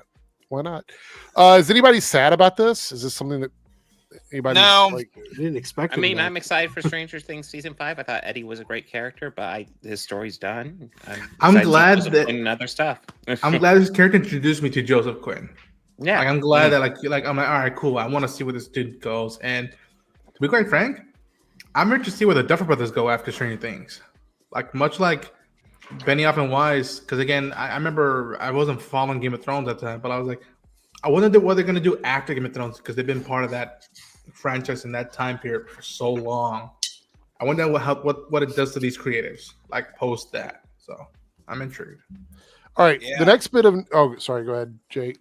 I just wonder if we're gonna get like we saw the whole George Lucas thing, where people are bringing up Stranger Things, 40 years later, and they're gonna why are the Duffer Brothers still doing Stranger Things? They're gonna be like, we've moved past it. We have a life. Where's the Stranger Things revival? All right, so the next thing I have is going to probably be a pretty big deal for a lot of old school fans of cinema. So first look at I Play Rocky. The film follows a young Sylvester Stallone and the dramatic journey it took to get Rocky made. Could be interesting. I've heard lots of stories about the making of the first Rocky. I mean, it's a classic movie. I haven't heard anything about this, but I'm a huge Rocky fan, so yeah. The first one's one of my favorite movies. Oh, Well, yeah. you know, one the of my Rocky pet franchise peeves- overall is solid, although Rocky 5's bad. But yeah, overall solid. Yeah, franchise. 5's the one I don't love. It's like 1, Yeah. 4, and, like 1, 4, and 6. Like they all go You like back and forth for my favorite. 3 and 4 are just like cheesy, but like I enjoy. I love them. 3. I Eye don't, of the Tiger, man. Yeah. Eye of the Tiger. Look at I that. don't Like love- I can't. Yeah. yeah, I don't love 5, but I like it more than 4. But Really? because Well, first five- it's Yeah, so 4 is ridiculous. Like, I mean, definitely it's such a cartoon. Oh, Like, yeah. I mean, it's That's what I a love fun about it. movie. Like, you Yeah, know, that's what I enjoy watching it. It's a fun movie, but it's really dumb when you boil Oh it yeah, down. dude. If you want the cheeseburger of Rocky movies, it's Rocky 4. Yeah. But my Big pet Mac. peeve with Stallone is It is he the Big really he has been very vocal lately about his anger with Erwin Winkler Yeah. because he feels that he should own part of the Rocky franchise. And I look at that and I'm like, I've heard the story of how Rocky got made, and I'm like, you know, Erwin Winkler took a chance on you because everybody wanted the script for Rocky, but nobody wanted Stallone. And he was like, I'm only going to sell it to someone who will cast me as Rocky. Mm-hmm. And Erwin Winkler and Robert Chardoff were like the only ones in Hollywood that were like, okay, we'll take a chance on you. And now he's angry at them. Like, his whole career was built on that. I can see, because it is also his brainchild, and I can see He created him it, wanting yeah. a bit more control over that one. Although the argument is that like he based off Rocky off I forgot the boxer's name, but it's just like there's a lot of and so like in some regards I do feel like he should own it, but at the same time it's just like, you know, I would have felt very different if he was saying about Rambo. I'm like, well, you didn't create Rambo. Like, Yeah. First Blood came out before. No, that was you a book. That was yeah. Also, shout out to this Last actor. Blood was awful. Oh, I had fun with it, but like yeah, it's not 1 or 2. Eh. This actor, shout out to him, because if anybody has seen the limited series The Offer, he played young Al Pacino. The And he was Offer was so phenomenal. good. Yeah, The Offer is so good. If you haven't seen it, God, go watch it. It's so good. But yeah, he played a young Al Pacino, which at first I was like, okay, I can kind of see that, but like, you got to bulk up. And then lo and behold, I'm like, all right, I can kind of see it. So I'm hoping he does a good enough job, because he shocked me. Him playing young Al Pacino, I'm like, wow, that's. So is he developing a trend for portraying young versions of prominent names? Is that what's happening here? Listen, some talented folks start off that way. I'll never forget watching. I forget the dude's name, but like he played young Magic Johnson in Winning Time, and I'm like, I'm still hoping he gets more to do. But he did a phenomenal job as young Irvin Magic Johnson. So it happens. Let's see. Who's this actor? Just checking. Somebody was asking who the actor was. I don't know who it is, so I'm looking it up. His name is Anthony El Polito. Yeah. Let's see. I didn't really watch Rocky. So wait, is this a docudrama, or is it? No, it's like a biopic. It's a biopic. Okay, I don't know why I assumed it'd be a documentary. Yeah. All right. Okay, so we have one more thing here. Oh, from Lone Wolf. Let me drop this out. Were you able to figure the Instagram thing out? I can't. It's really difficult to do videos on here from sites like that.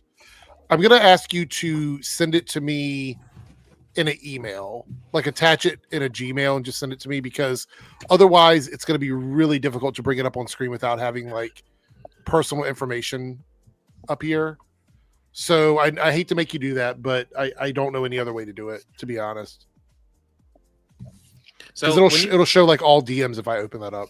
So when you guys are watching the Rocky franchise, do you get really confused when you get to Rocky Horror Picture Show? I've actually met some of the people behind that. Here's a question for the big Rocky fans. So they said, should I watch all the Rocky movies? I've never watched them. Absolutely. Absolutely. 5 gets a little dull, especially at the beginning. Well, Rocky Balboa is very like. Yeah. like, that Yeah, one means a Rocky lot to Balboa me. is a nice conclusion. Yeah, and then yeah, Creed, I love all the 6. Creed movies are solid. Yeah.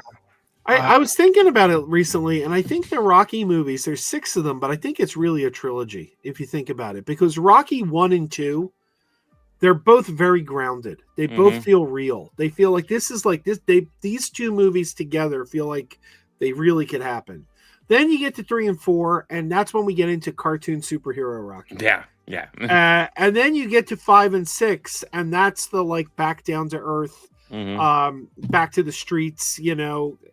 So it's kind of funny because they pair up nicely, like 1 and 2, 3 and 4, and 5 and 6. Yeah, those aren't trilogies. Well, I mean, I feel like Rocky 5 kind of drops, like it's going for more realistic, but really drops the ball. I think Rocky 6 kind of picks it up. So I could see an argument for Rocky 2 and then Rocky 6. Take a number, Razor. Take a number. Oh God, that made me laugh. I'm sorry. Giving them out like Pez. That's funny. I just remember some of his comments at the showcast last week. I was dying. Oh no.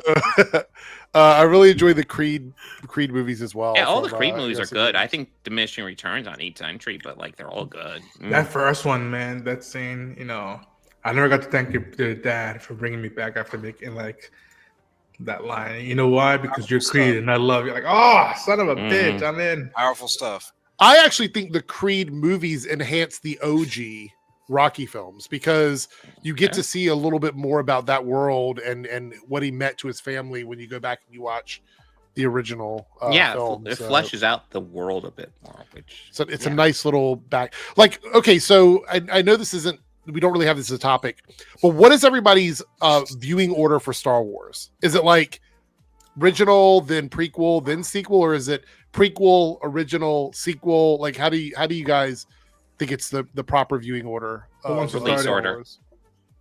In the release order? I just watched 4 through 9. I didn't know if anybody, because a lot of people say, where do we start? Like, how do you jump into it? Especially like younger people that have not seen all of them. Man, if you're interested in diving into Star Wars, I do not recommend Phantom Menace at all. Yeah, I think the original is probably the best one to start out with. It's a little dated, but I think it's still entertaining. Oh, it still holds up, my opinion. Oh, yeah, like to me, a cool one that I always tell folks, because if you want to get the nerdy part of it, is like go 4, 5, 1, 2, 3, and then 6. Machete order. Yeah, I wouldn't even call Phantom Menace the worst prequel. So no, my least favorite prequel is Attack of the Clones. Yeah, that was my first Star Wars movie in movie theaters. Yeah, mine was Phantom Menace. So like, I have a fondness for it for that reason, because it was my first one in theaters. And you know, granted, I like the whole world building and lore behind, you know, like the Old Republic, the Jedi, like in their early days. So I like seeing that era of time. So I guess maybe that's why I have kind of a fondness for it, because in between the, you know, when you look at the original trilogy, then the prequels and the sequels, the prequels is when you get to see the most of the Jedis. So I just like seeing that side of the world. Yeah, Kayla says prequel OG, then sequel. That's not bad. Candles Jr. says release order. So I just want to say I don't like sand. It's rough and coarse. It's everywhere.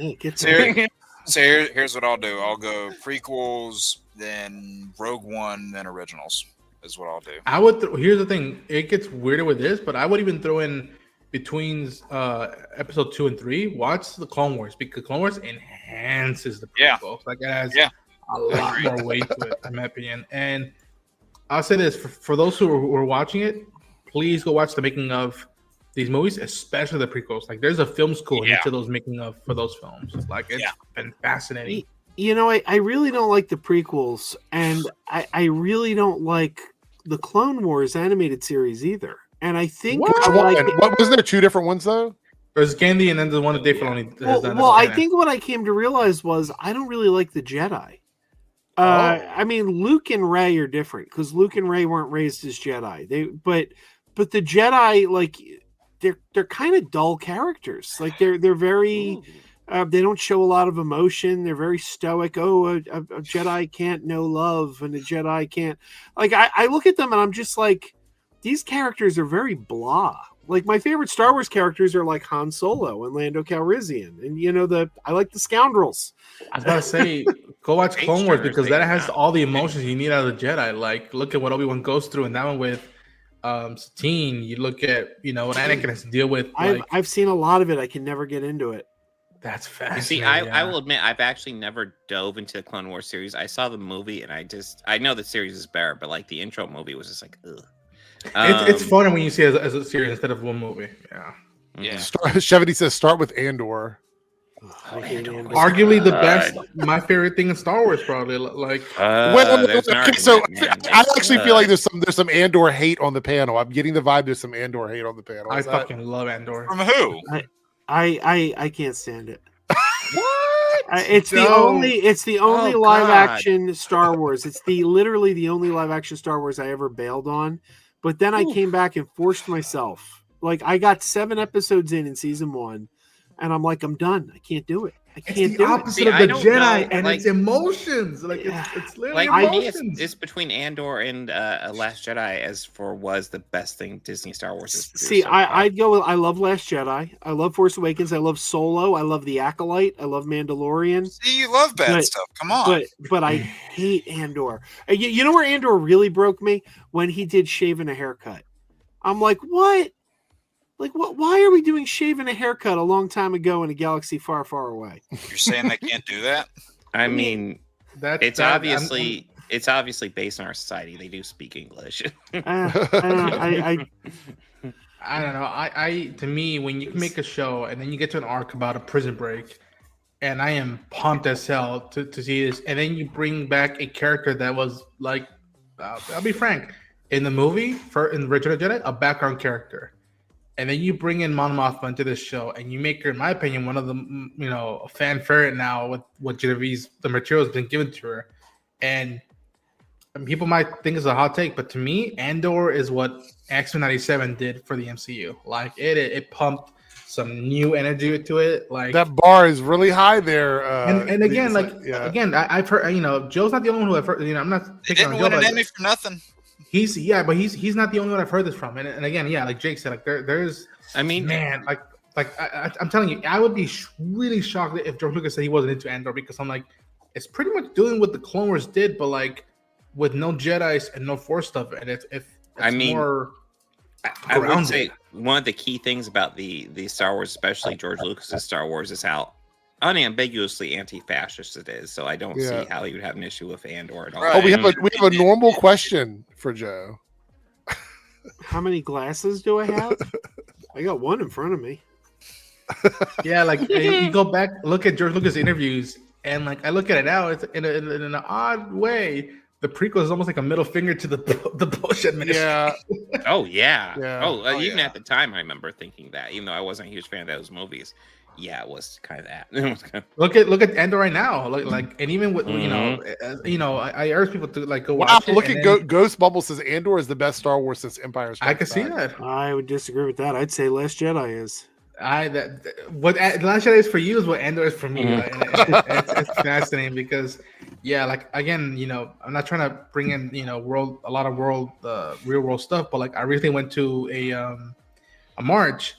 And proudly, I have friends everywhere on a poster of mine, and it's just like, that's what Andor does, and like, like oh man, I will to the day I die, I will sing the praise of that show. Yeah. I have love in my heart for Last Jedi and Andor. I mean, the best thing about Andor is that it actually shows you the consequences that all the big stuff has on the world. You get to see the life of the everyday people there, because that's one of the things that the movies honestly kind of miss. It's like, hey, we're going to these places for the big action set pieces to happen, but are we going to focus on these places at all? No, not really. They're just kind of dead drops, and Andor actually gave a lot of world building that had been lacking up to that point. I mean, what I love about like Andor is that like it is the ground level of the rebellion. There's no Jedi, there's no magic, or like it's almost like the fantasy aspect has been dropped from Star Wars now. It's you get to see it from a real sci-fi political thriller.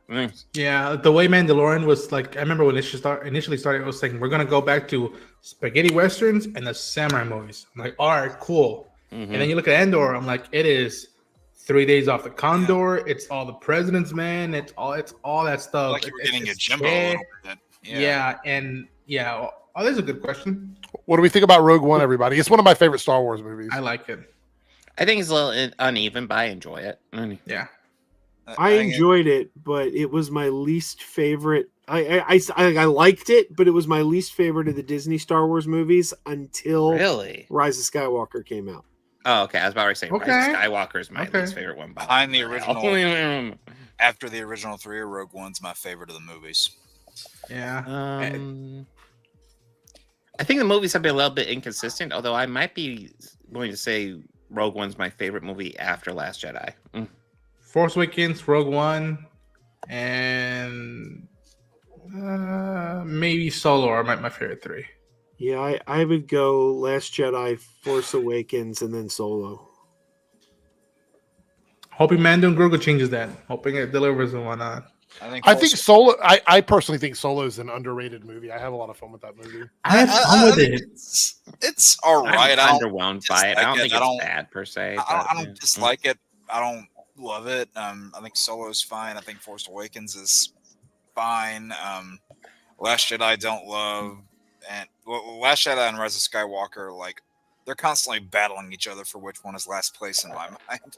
Yeah, you know what frustrates me about Solo is that movie was originally held by Lord and Miller. Those guys are just amazingly good. Yeah, and I would love to see what they were coming up with for that movie. And also, that movie. I'm curious. That movie makes Han Solo peak like at 20. Like, it's like, did everything we know about him was he got the name, he learned how to be a pilot, Sabak game, Chewie, all that stuff. It felt like he did it in a weekend. It's just like to me, the most thing I'm grateful Solo brought to us is Crimson Dawn, that organization of crime. I'm like, do more stuff with that. You know, the element that Solo introduced, I'm really, really upset that they haven't brought back. Donald Gulliver is Lando Calrissian. He was brilliant. They're supposed to make a Lando movie, and that is my second most anticipated Star Wars movie after the Rey movie, the Lando movie. Yeah, I'm hoping that we, at some point, like, I hope this hasn't been canceled yet, but I hope we get that James, I almost said James Gunn. God no, James Mangold, Dawn of the Jedi movie. I hope we get that at some point. A James Gunn Star Wars movie? Could you imagine what that would be? Oh my god! I'd rather not. He has lots of free time, see it. so yeah. I think it would look like Guardians of the Galaxy.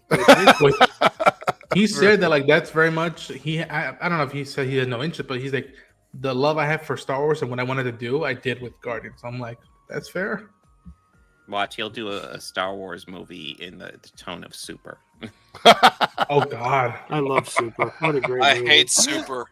It's a weird one, but I have a blast with it. I think it's worth watching because it is wild. Yeah. All right, especially that thing with when he's watching the TV and the squids. I'm like, my boy Nate is the Holy Avenger. Yeah. All right. Supergirl's boyfriend is here. Good to see you. You lucky bastard. By the way, is that Chris Wood's fake account? I don't know. I feel like Joe is very popular tonight. I'm just looking at the comment section. It's a very Joe-centric night tonight. I'm not sure. I think they're all just waiting for a wedding after this. Darren has arrived. Hello. We still don't know what a wedding is. That's the I best know. We part. still haven't figured it out. I saw this one though. Joe is looking very hot tonight. Dim lips are looking wet for real. Damn. Congratulations. Darren, aren't you happy you joined? Yep. All right, so we're at the hour and a half mark, which means we're going to get into the big discussion. And tonight's big discussion is not a list, so no one has to prep for this. It's just this was one of the topics that people voted on. So we're going to go through all of the upcoming releases for the DCU, talk about them a little bit, and then all the stuff that we know is coming out but has not been given a release date, or things that we're still kind of waiting to see what's going to happen with them. And so I thought I'd start out on the list. If I forget anything, guys, just tell me. Let's start with the DC Elseworld stuff. So we know we got Batman Part 2 coming out. That's been confirmed. I think the release date is October of 2027. Does that sound right? Yeah, and they're filming something like that. Yeah. All right, go full internet. October 27. That means we're getting the long Halloween. Oh my God, it's confirmed. Right. So, Batman Part 2. Overall excitement level from everybody for this film. I I mean, I feel I'm waiting too long, but Matt Reeves is great. I love the first movie. I'm excited to see it. Something's in the way, man. Something in the way.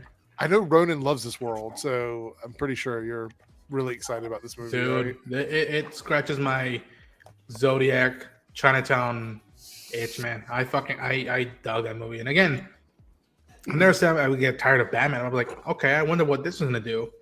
And then we go through that movie, that score, and then we get to that.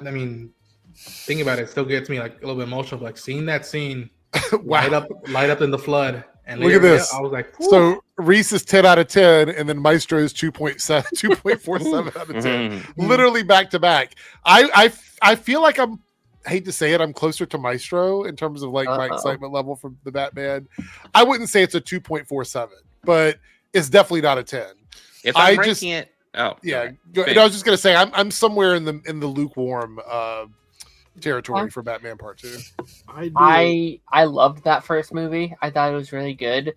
Not enough to get me like I need the next one right now kind of vibes. Like I'm more excited for some of the other things we'll talk about tonight.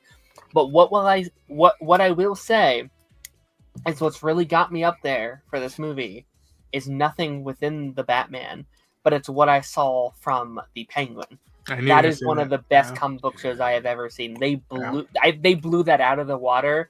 And I think if you can do that for the Penguin of all characters, that's a pitch when that was announced, I was like, "What the hell are they doing? That's stupid." Wow, Robert Pattinson is a miscast. Wow. No, go watch The Lighthouse. Like it will change your thought on that. I'm brain farting on the actress from the Penguin, but like she knocked it out of the park. Oh, Sophia Falcone. Yeah. Sophia Falcone. Fucking great character. Oh my god, so good. I would be at a 0 for Batman Part 2. Wow. If it were not for the Penguin. Okay. Okay. The Penguin puts me at like a 2. I hated the Batman Part 1. I hated it. I thought Robert Pattinson was excellent casting. Michael Giacchino's score was great, but the movie was too long. I'm so tired of grounded Batman. I don't want reality in my superhero movies. That's what the 6 o'clock news is for. I think there's a dark, fantastical element to that Batman, though. It's not pure Chris Nolan realism. I can see some of that vibes for that and that's why we have the DCU. Like I expect Man-Bat from that universe. If I'm Grant Morrison, please. If I'm scoring it, I'd say my excitement level is 8 out of 10. I'm fairly excited. I'm not super pumped, but I'm fairly excited. I agree. That's the way I feel about Andor and Batman. And I'll tell you another thing. I didn't like the fact that the villain was supposedly Riddler, but it wasn't. That was clearly Hush. They put Hush in the movie and called him the Riddler. Oh, another Batman movie did that. Which one, Jake? Batman Hush movie. The animated one? That horrible bastardization of that story. Has anybody watched Aztec Batman yet, by the way? Haven't yet, no. Okay. I'm really behind on my DC animated movies. Sorry, Ronan, you were going to ask Joe something. I'm sorry, I cut you off. Oh, no, I would say fuck, what was I going to ask? Yeah, I'm already talking about Penguin, Batman, 2 out of 10 energy level. Oh, you didn't like? Oh, yeah. You didn't like Riddler being like a streamer? And I hated that take on because I was like, this isn't Riddler. I'll tell you, I watched the trailer multiple times. Like I saw the trailer for that movie like 3 or 4 times, and then I was on a stream and people were like, "What did you think of the Riddler?" And I'm like, "Well, they didn't show him." And they're like, "Yeah, they did." And I'm like, "No, the Riddler wasn't in that trailer." And then they showed me that, and I go, "That's the Riddler." I would have never guessed that was the Riddler if you didn't tell me. I mean, he's wearing Hush's costume for one thing. If you want a good live action Riddler, watch Gotham. Yeah, I mean, I would agree. You I really agree want with the that. comics. Yeah, I agree with that. Jake, did you give your interest in Batman Part 2? 5 out of 10. Honestly. Okay. I mean, that's kind of where I am. It's completely average. I didn't love the first movie by any stretch. I don't think it's like the worst thing ever.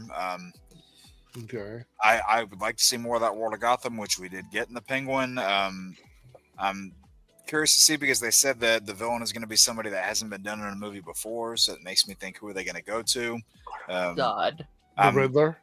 Condiment McCann. I'm calling it. Condiment. like Roland Sink for Court of Owls, I feel like you would need Dick Grayson there first before they do that. Unless they introduce Dick Grayson and Court of Owls in the same movie and start giving them a shared backstory from the get-go, which I would not do that. I want Court of Owls to be the end of his run. Yeah, What if they start teasing Court of Owls in this movie, but then that ends up being the big thing in the third movie? Dude, I've been saying that. Like, all I need is just shots. I just need shots from like the top, the ground of looking like a shadow looking at Batman, and like that's all. That's all the hints I need. Is watching him. Yeah. Yes. Yeah. Oh. And or maybe like you see just maybe like there's a shot of Batman standing there, and then faintly in the background you see like a pair of glowing yellow eyes, and then that's it. That is Jim Carrey doing his shit in the 90s.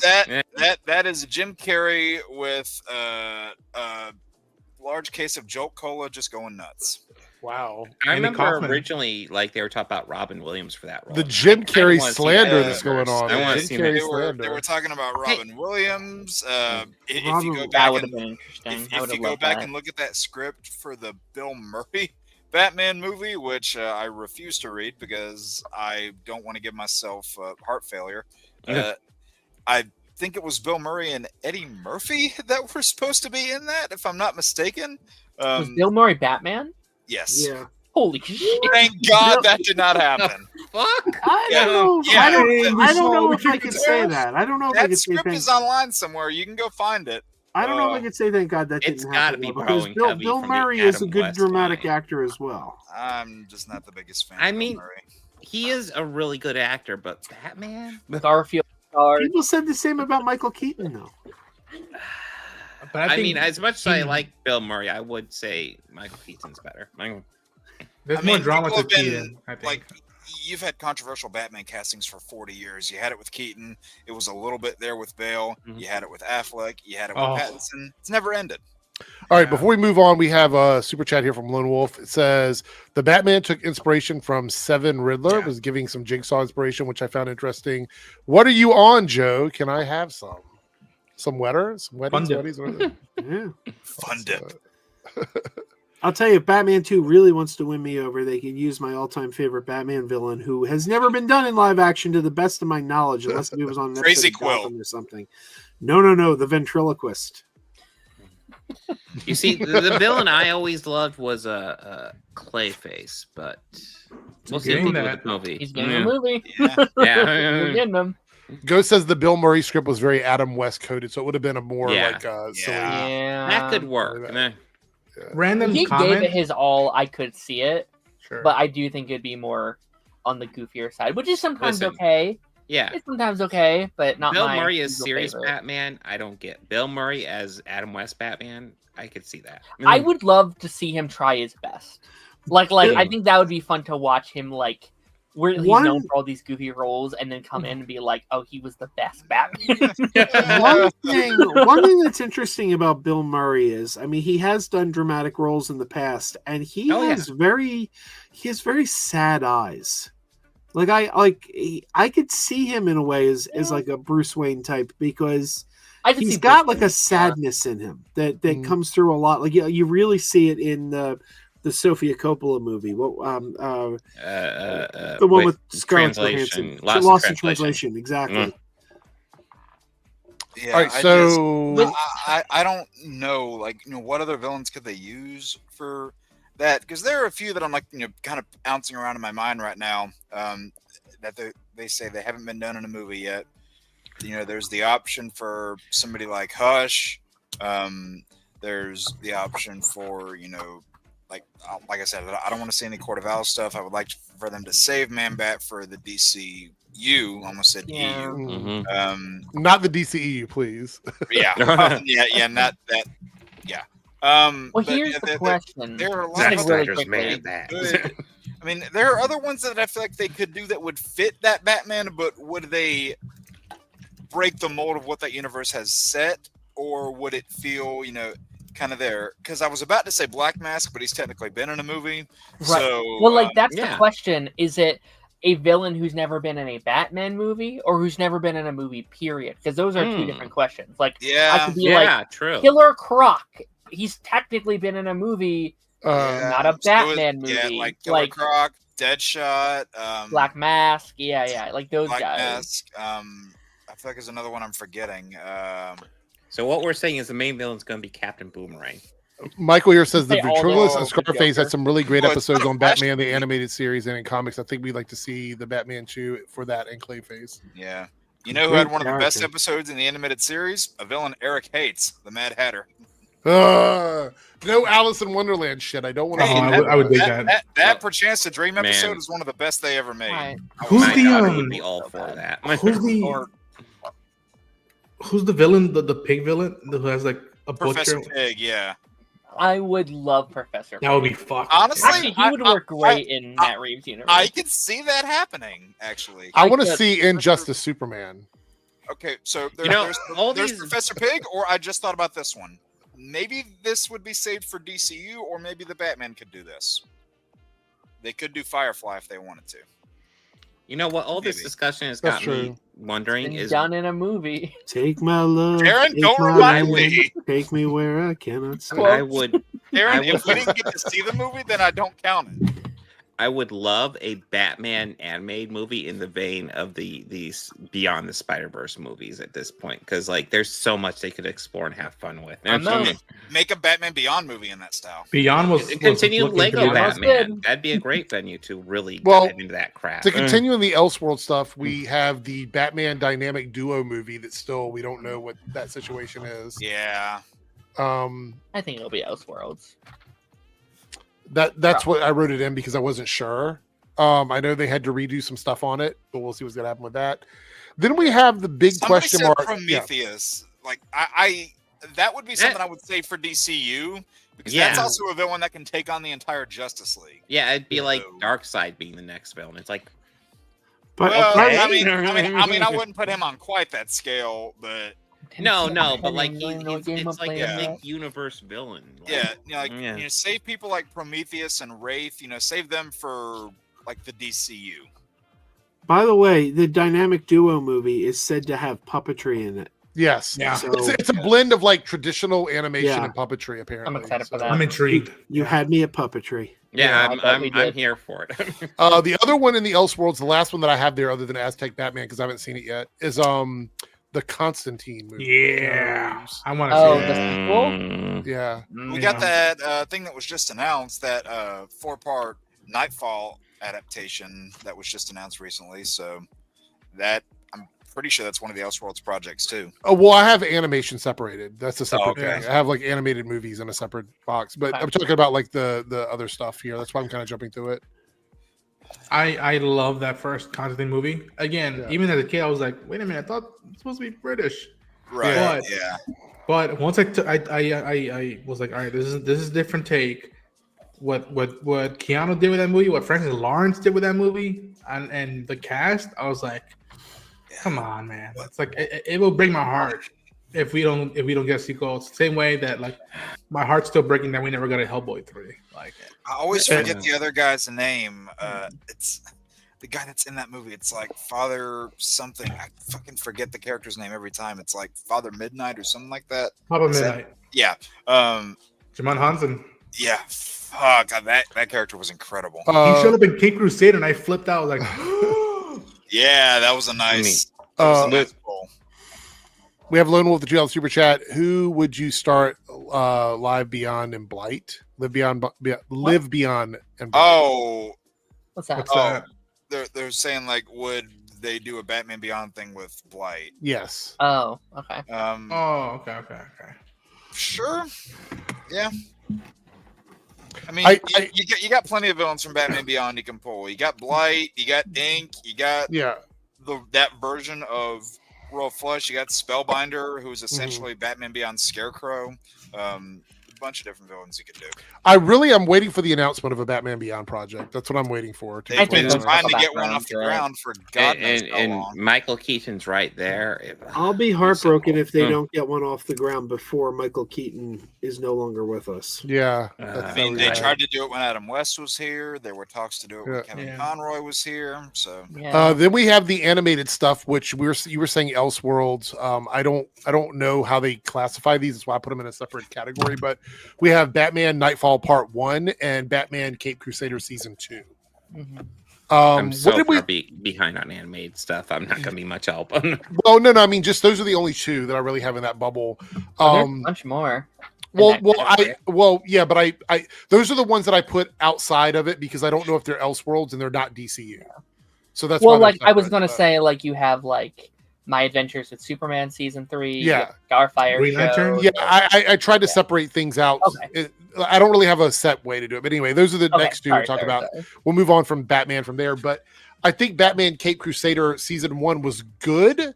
It was very like 90s, like animation wise, but it was a very almost twisted version of Batman because these characters are out of time.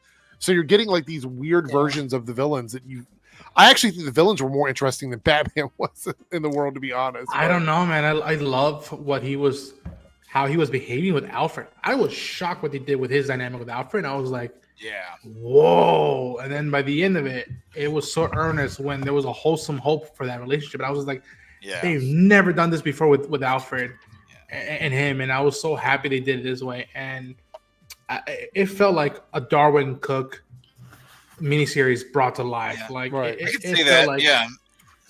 felt like Parker. Like I fucking love Caped Crusader and like the one, I don't know if I could be mistaken, but like I think they dropped all the episodes at once, which if they did, that might have hurt the momentum for it. Like they did drop them all at once. I hope they did it differently. That's a show you should drop either an episode a week or 2 episodes a week and be like, all right, that's enough for people to digest and talk about. And then next week we're getting more Batman.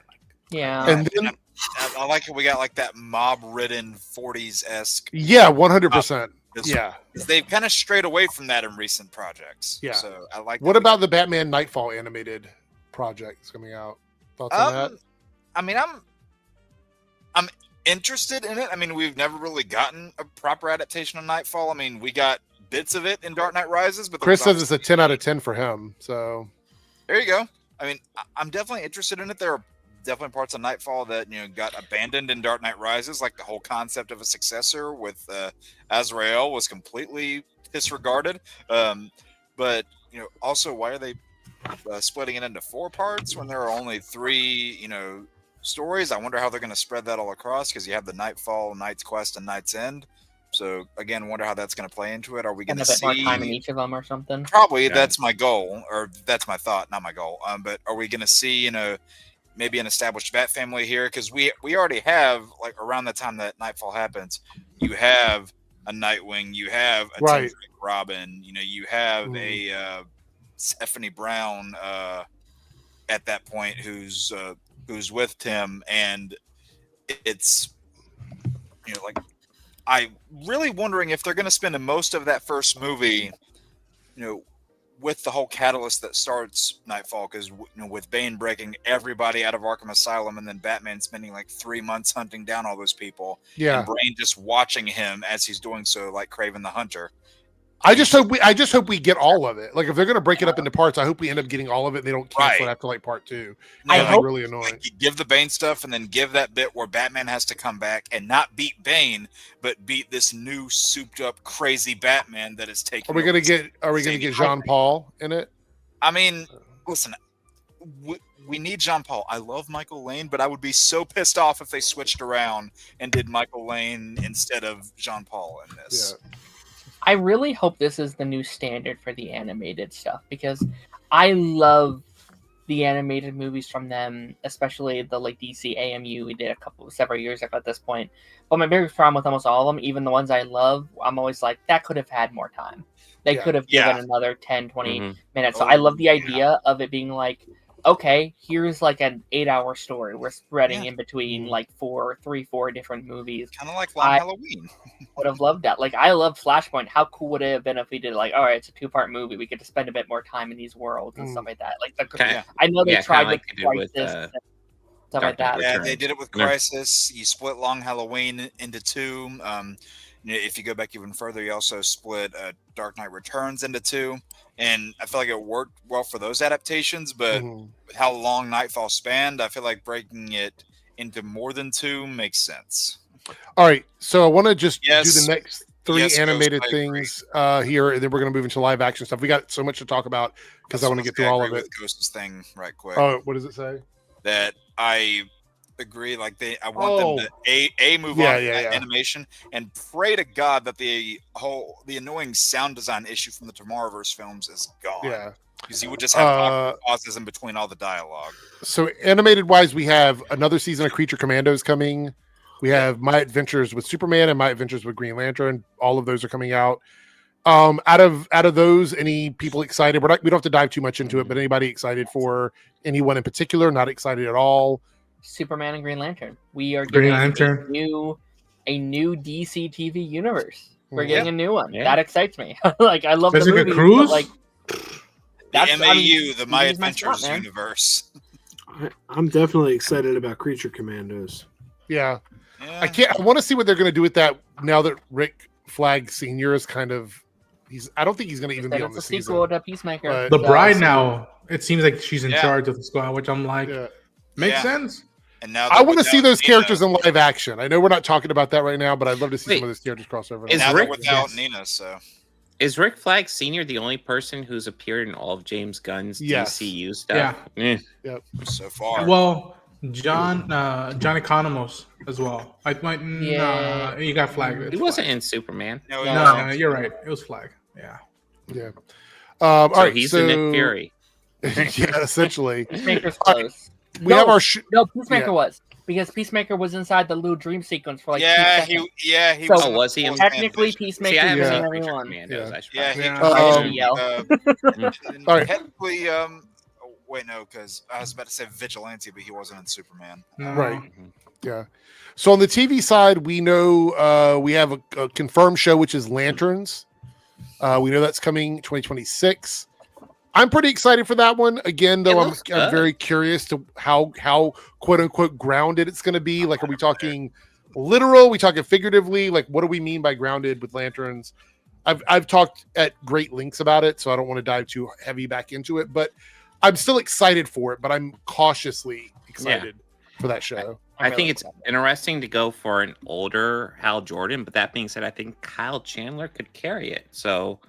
I'm interested to see what they do with Jon Stewart. Interested to see what they do with Hal Jordan. I'm interested.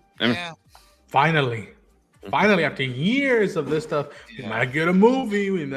Finally get a Green Lantern movie. All because one movie didn't do good. We went 14 years without live action Lanterns. Yeah.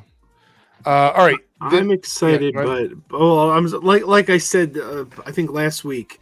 I don't like the fact that it's being made for mature audiences. Like I feel like the Justice League content should be more all ages, but Green Lantern is one of my favorite characters. It's also a TV show, so yeah, but like I don't know. I'd like to be able to watch it with my daughters. Like they're big DC fans. Mm-hmm. They're gonna want to watch it. Like I remember, like my daughters, huge fans of Teen Titans Go. They love Teen Titans Go, and then there's a Teen Titans TV show. They want to watch it. I couldn't show them that show. I mean, you can show them Teen Titans. Titans.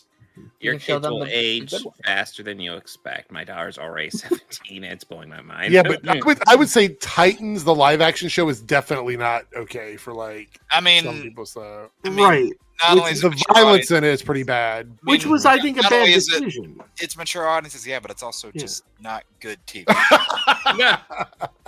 Well, the first couple seasons were good. I mean, I know it fell off, but it started off pretty good. I actually disagree. I think the bottom half is better. I felt like that was coming. Like it was like this seesaw. I'm big season 4 anyway. I feel like it's very meh all the way through. I mean, at least I agree with that. At least seasons 1 and 2 felt like Teen Titans. Season 3 was mainly Bat Family dominated, and then past that, it was just a mess. I will say there was that period where DC was trying to do its own streaming series service. Yeah. And the only thing from that I saw was Doom Patrol, and I enjoyed Doom Patrol. Stargirl is extremely good. I tried getting into Doom Patrol. I got like 4 or 5 I know we're not talking about it, but I think Doom Patrol has the best series finale of any DC live action TV show. I still not seen the last season, but I love out of the ones that I've seen. I mean, I haven't seen it, so I can't say, but I'm going to give it to the ones I have seen. I'm going to give it to Superman and Lois. That's a really good one, too. Superman and Lois. Penguin, too, yeah. What, Darren? Tyler Hoechlin's my favorite live-action Superman. For me. Yeah. Tyler who? Tyler Hoechlin. However you pronounce his last name. Favorite live-action Superman. Hoechlin. Okay. All right. So we also have the other two shows that are kind of up in the air. One of them is Waller. Staggervore here is coming with 199 super chat. We don't know what's going on with that show. And there's also that weird Booster Gold thing that we haven't heard anything else about either. So We got our showrunner a couple months ago, I think. Like, we got official updates on it.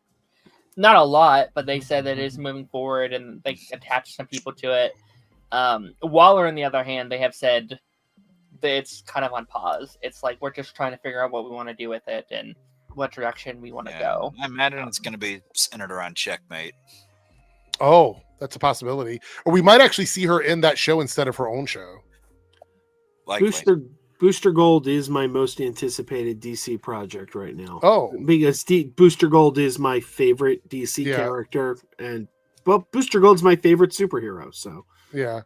So but you said you're hoping that the casting rumor is not correct. You were thinking, I really can't see Kumail Nanjiani in that role. I like him a lot. I think he's a great actor. Honestly, I haven't liked really anybody they've cast in live action. I love Donald Faison, and I didn't see him as Booster Gold either. Well, we barely saw him as Booster. Yeah, it was Gold. like a split second. Yeah. For one thing, and I know this may seem really, really like minutia, like why do you care so much about this? But I feel like Booster Gold, whoever plays Booster Gold, should have blonde hair. Like, I feel like that is part of the costume because he's Booster Gold, and you have blue, gold, and then there's gold hair sticking out the top. Like, I feel like that's part of the look. So when you cast a bald guy as Booster Gold, I'm like, you're talking about for Legends of Tomorrow, right? Yeah. So I don't know. I feel like whoever they cast needs to be blonde. Well, we'll see what's going to happen. Those two are definitely up in the air. I will say with Waller, I wonder if they get that show off the ground, I wonder if they'll try to leverage that, do some sort of live action absolute power, because the absolute stuff is really banging the comic books right now. Yeah. All right, so let's jump into the movies now. My most anticipated DC project out of everything, which is Supergirl Woman of Tomorrow, comes out June 26, 2026.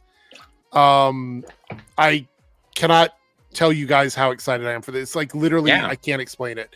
Yeah. It's just one of these movies where I just feel like it's going to be good, and I hope that it's going to be good. Mm-hmm. And I have high hopes for this film. I need to reread the graphic novel because I have it over there. You can't see it, but it's on my shelf. I'm probably going to reread it before this. I'm going to try to get my hands on a copy. It's a Tom King book, isn't it? Yep. Yeah. I'm really enjoying Tom King. So what do we think? Overall excitement for Supergirl Woman of Tomorrow? I would say for me it's close to a 10, if not a 10. I'll say this. I did not love Superman, but I'm way more excited for this than I was for Superman. I am too. I am much more excited for this than Superman. I'm going to break from the crowd. I'm going to give it a 9 in anticipation. Oh, okay. Like an 8. I'm excited. Oh no, it's going down. I'd say I'm at a 10. Okay. I'll say an 8 as well. Well, would you give it a Weddy, Joe? That's the question. Would you? I give it. I figure out what it is. I give it 10 out of 10 Weddies. What about you, Ronan? Oh, sorry, Joe. I didn't mean to cut you off. Oh no, you're good. For Man of Tomorrow, I go 9 out of 10. No, Supergirl. Oh, Supergirl. Yeah, Supergirl. 10 out of 10. 10 out of 10. All right. So Darren's got the lowest Supergirl excitement ranking, which is surprising for me. Chose 8-2. Thank you very much. I mean, I'll say this. It's my most anticipated DC movie next year. Okay, good. Then after that, in September, we have Clayface.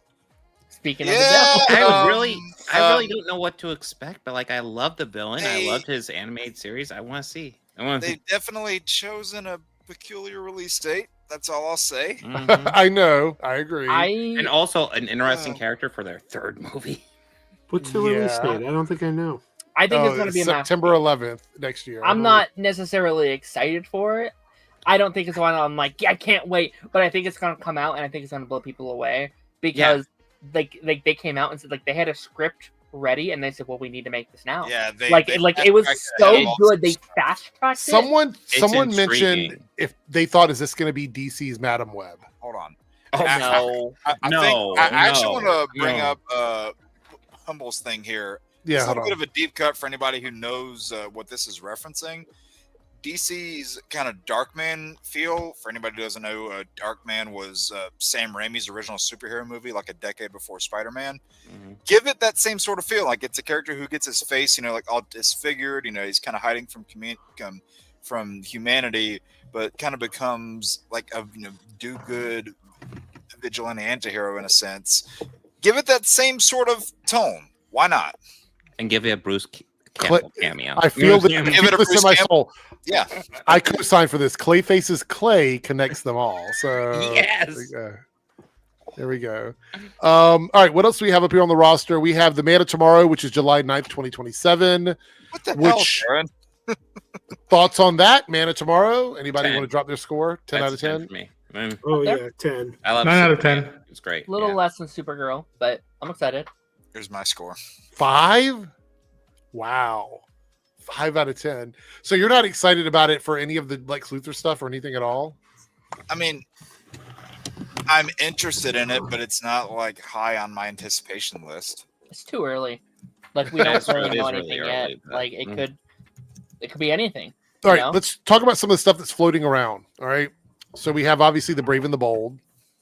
It's going to be Andy Muschietti. At least we think it's going to be. It's going to be about Bruce Wayne and Damian Wayne in the DCU. So connected to all this other stuff. I want to see this. I think it's really important to get Batman into that world. I think for me, maybe it was overstated the way I talked about it before, but I think it's really important for this DCU to establish Batman sooner than later. Yeah. Yeah. Like, I just think it's a really big. I don't know. I feel like you have to nail like this Batman, and I think also Wonder Woman. Those characters need to be established, in my opinion. Yeah, and I think while I get going in with Damian Wayne as Robin, Damian Wayne is also a character that when he was first introduced, I could not stand him. Yeah. And like Yeah, I feel like I that was had the to case for a grow lot of into people. him. Yeah, I had to. Because now I I think that's actually like him, but like I think that's a character where you either love him or hate him, right? Like I think you have to do it right because can he come across annoying? Yes. He can. But I also think that can be the character's strength because I do think there's a charm in watching that character grow.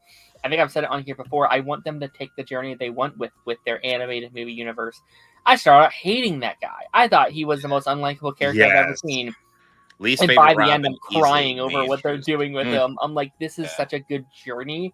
And I want to watch that like 10-year journey with this real child that they end up casting with this character, watching him grow and evolve and grow up on screen. Yeah, I mean that's difficult to portray in live action though, because with animation, you can have a 10-year-old, like flipping around doing all kinds of acrobatics and whatnot.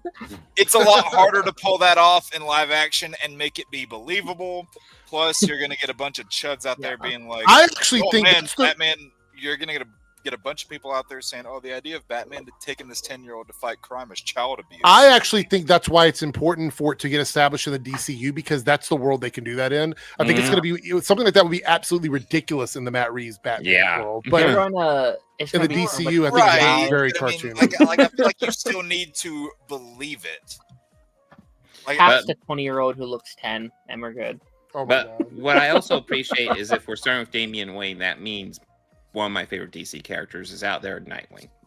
Yeah. Like, are we gonna get Nightwing? It's a Bat family.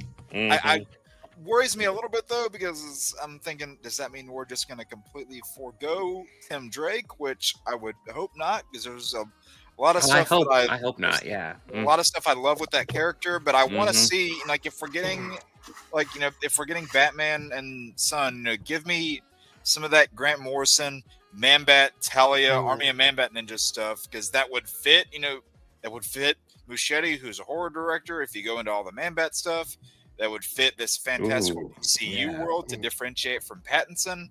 And, they used Grant Morrison art as the promo image when Brave and the Bold was first announced, even though it was Dick Grayson's Batman in the art. But, give that sort of fantastical approach to it, and, I'll give Muschietti this. His Batman stuff was probably the best part of the Flash movie. So, he knows how to do that character. So I think you've got all the right ingredients. Okay. Yeah, This might be a hot take. Batman stuff was all right in that one. Yeah. This one's a 10 out of 10 for me, primarily because of Muschietti. As soon as they attached Muschietti to this, it was like 10 out of 10. I can't wait. I agree, Riley, that I think the DC Gotham stuff should be more fantastical to differ from the Batman universe. Yeah. I think it has potential, but I'm a little bit hesitant, especially introducing two similar Batmans with concurrent movie series. That's going to be the tough part. Yeah. Who says they're going to be similar though? They're going to be somewhat similar. They have to be. I mean, if one is on the more, ground street level side of things and one approaches, the more fantastical side of things, that's pretty different. Do you think that they won't do more of a street level Batman? No, like he should be more James Bond, I think. My point is you're already getting that with Pattinson. Yeah. Yeah. But I think I think to be Batman, you have to be a bit more street level. Right. Like I feel like you'll get that in DCU's version, but you'll see, like a lot more stuff that you saw in stuff like Timverse or ECAU, where he deals with, a little bit more of the fantastical elements. I think for me I'm just apprehensive about that. So I'm gonna go 6. I think I don't know. I think it's Parker phrased it in a good way. I think it's Batman the detective versus Batman the superhero. Like, you need a Batman who can go to space. You need a Batman who could be like on a satellite, on the Justice League Watchtower. You don't see the Pattinson version doing that. Yeah. Shout out to Pagey in the house. I know he hasn't uploaded a video in 4 months. What's going on, Pagey? Everybody's waiting out for your videos for you to come back. All right, so let's do a speed run of movies that we have no information on really, and see if there's anything that we think has been canceled or what we're looking forward to. So after that, we have a Swamp Thing movie. We have The Authority. R.I.P. The Authority. I think that movie's gone. Wonder Woman film, Untitled. Teen Titans film, maybe. The Bane and Deathstroke film, and the Sergeant Rock film. Has that Deathstroke Bane film been said to be DCU? Well, we don't. That's what I'm saying. We don't. Rumored. Yeah, I think that's what we heard from it. But again, we've had no updates on that since it was announced. I don't think James Gunn even announced it. It was like Variety announced it. Yeah, it wasn't. So, Eric, I wrote down right now all the stuff that was announced in that Chapter 1 Gods and Monsters video. Okay, 10 stuff. All right. 2 of the stuff has come out. Commandos, Superman. 2 of the other stuff have already been filmed or in post-production. Lanterns and Supergirl. Everything else, Waller, The Authority, Paradise Lost. I forgot about that. Booster Gold, and Swamp Thing. Those are the ones that are still either being developed or TBD. And it's just like, Peacemaker Season 2 came out already. Clayface is filming right now. Man of Tomorrow is in pre-production. And it's just like, wait a minute, what about all the other stuff that I think Authority is RIP the dream, unfortunately. So I feel like a lot of that stuff got kind of pushed onto there without big concrete plans for it, just to give the appearance of, hey, there's a big slate in production, when only a few things were really cooking at the time. We also have the Blue Beetle animated series. That's right. Yeah, that is. And the Mr. Miracle animated series. I feel like I have to mention it just because people laugh every time I bring it up. James Gunn technically announced a Jurassic League animated movie several years ago at this point. That's true, he did. I remember that. That might happen, I guess. I'd say the 2 projects of the ones listed. I really want to see what he does with Wonder Woman. Like, who does he pick to star? Who does he pick to direct it? Wonder Woman and Nightwing are probably my favorite DC characters for completely different reasons. I think Wonder Woman is like the perfect superhero for like the fantastical stuff, and Nightwing is the perfect like ground level guy. I want to see what they do with both of them. As far as the other one, The Authority is a book I haven't read, but like the pitch sounded awesome. I'm kind of disappointed I'm not hearing any forward momentum on it. No, DC fandom should stay dead. Do not bring that back.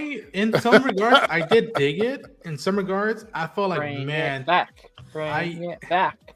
In some regards, it felt very like, I know where they're going with this. I know what they're gonna do. They're gonna be bits and pre-recorded stuff, and it's just like, I don't know. So in some regards, it was fun to have it. In some regards, I'm like, what was the point of this? Like, I thought the Change how you first do it. one. I thought the first one was really good, and then The second one was all about Batman too, pretty yeah, much. the second one was Second terrible. one Or sucked. Batman, I mean. They had a lot. Someone's line of hats, DC hats. I was like, wait, Yeah. why are we watching this? All right, so that's pretty much all the DC stuff. I think we all kind of made our stake on what it is Oh, we're looking and for. Yeah, go ahead. While it's not an upcoming DC project, I do think it would be great to actually do a Trinity movie before they even touch Justice League. Yeah, what movie? maybe a actually, Trinity. Oh, yeah, the Trinity. and don't slap a Justice League title on it, like, And don't call it Batman v Superman. Yeah. also don't call it Justice League. And don't do War Batman v Superman. Fuck. Don't do. All right, we have a super chat here, not related to what we were talking about, so that's why I waited on it. But it's from South Texas Shark, and it is timely because we're coming up on the week of Halloween. What is your favorite Halloween candy? Do we have favorite Halloween candies, everybody? Just Kinda like Halloween what I or in regularly eat. general? They're just candy, yeah. I mean, I've how do always my favorite candy? are we product. talking about like Or- favorite candy like that people give out trick or treating, or just I would say, unless he wants to specify this, our favorite candy to eat, I'm guessing. because candy corn is my absolute favorite candy, I love but candy corn too. you don't really give that out to trick or treaters because it's No. like small little. So I for like trick or treating candy, I would say Reese's Take Fives. Mm, Oh, those are so good. those are M&M's good. for me. Oh, Or, I like peanut M&Ms are mm. good to me. I'm gonna say either peanut M&Ms or Three Musketeers. Mm. I'm a I- Kit Kat guy. I love chocolate covered Wetties. Those are my favorite ones. It's just Just a Who just a doesn't? mouthful of Wetties. Oh, it's so good. That chocolate homemade. I actually like my favorite is probably maybe I'm going crazy here. Maybe this is a Mandela effect thing for me. You guys have to let me know. When I was growing up, I loved Reese's cups, but over the years they've tasted different. I don't know if they've changed My something mom's in it or too. You know not. what the problem Like is? a I love brother. Reese's. It I know. depends on the size you're eating. Oh, really? Because the proportions change. Like Oh, different sizes have Oh, different that's proportions of peanut butter to chocolate, and that throws off the taste. oh. Okay, so which one of us likes the worst candy? I looked at the chat and I'm curious. Which one of us likes the worst? Or is it all of us? Did everybody give their answer yet? I don't know if everybody gave it. Did everybody say? Everybody? I mean, I'll say my favorite candy is Score or like Heath Bar. I also like Sour Patch Kids, but that's kind of, you have to like sour stuff to like that. I love Kit Kat. Kit Kat's my thing. Oh. Three Musketeers is probably mine. I think we've all said like 5 things. Yeah. Mm. No, I those Reese's Take Fives, man. They're Those are dangerous. Dude, They're those bad things guys. are a banger. I do love those. I like lemon heads. Good Might be 100 better grand, than regular too. Reese's cup. Is that controversial to say? Take 5. Wow, Chris says I don't think any of you have bad candy, so we're all doing good then, I guess. Wait, hold on.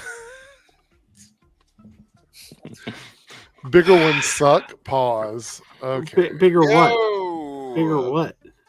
I don't know. Are we talking about the peanut butter cups again? Yeah, I think so. I think that's what we're talking about.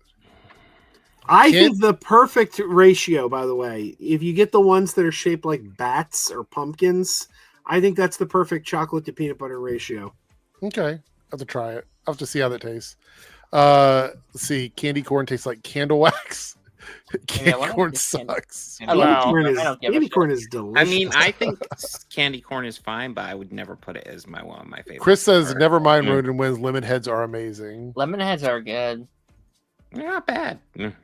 Baby Ruth and 100 grand are old man Grand are candy. so good. Those are Oh. solid. I do like those. God. I'm God. a fan of caramel stuff. All right. I just had a flashback to the Goonies movie where he's going, Baby Ruth. Oh, Yeah. God. So I have to say, like, my grandmother used to have the weirdest non-labeled, like, what was it, like a caramel candy or something that she always had in her purse, and I never knew what it was, but she always had it. She always like, would you like a caramel candy? And it was literally a clear plastic thing of caramel wrapped up in her purse. She could have been there for a million years. I don't know. Those was used to it be really good. the little caramels with the white cream center in the middle? Yeah, those things. They're pretty damn tasty. Yeah, I don't know where she got those from, but My mother likes the worst candies of all. right, Good what's she and like? Plenty's oh, and Necco wafers. oh God, I'm like, how do you eat this shit? I don't like either one of those.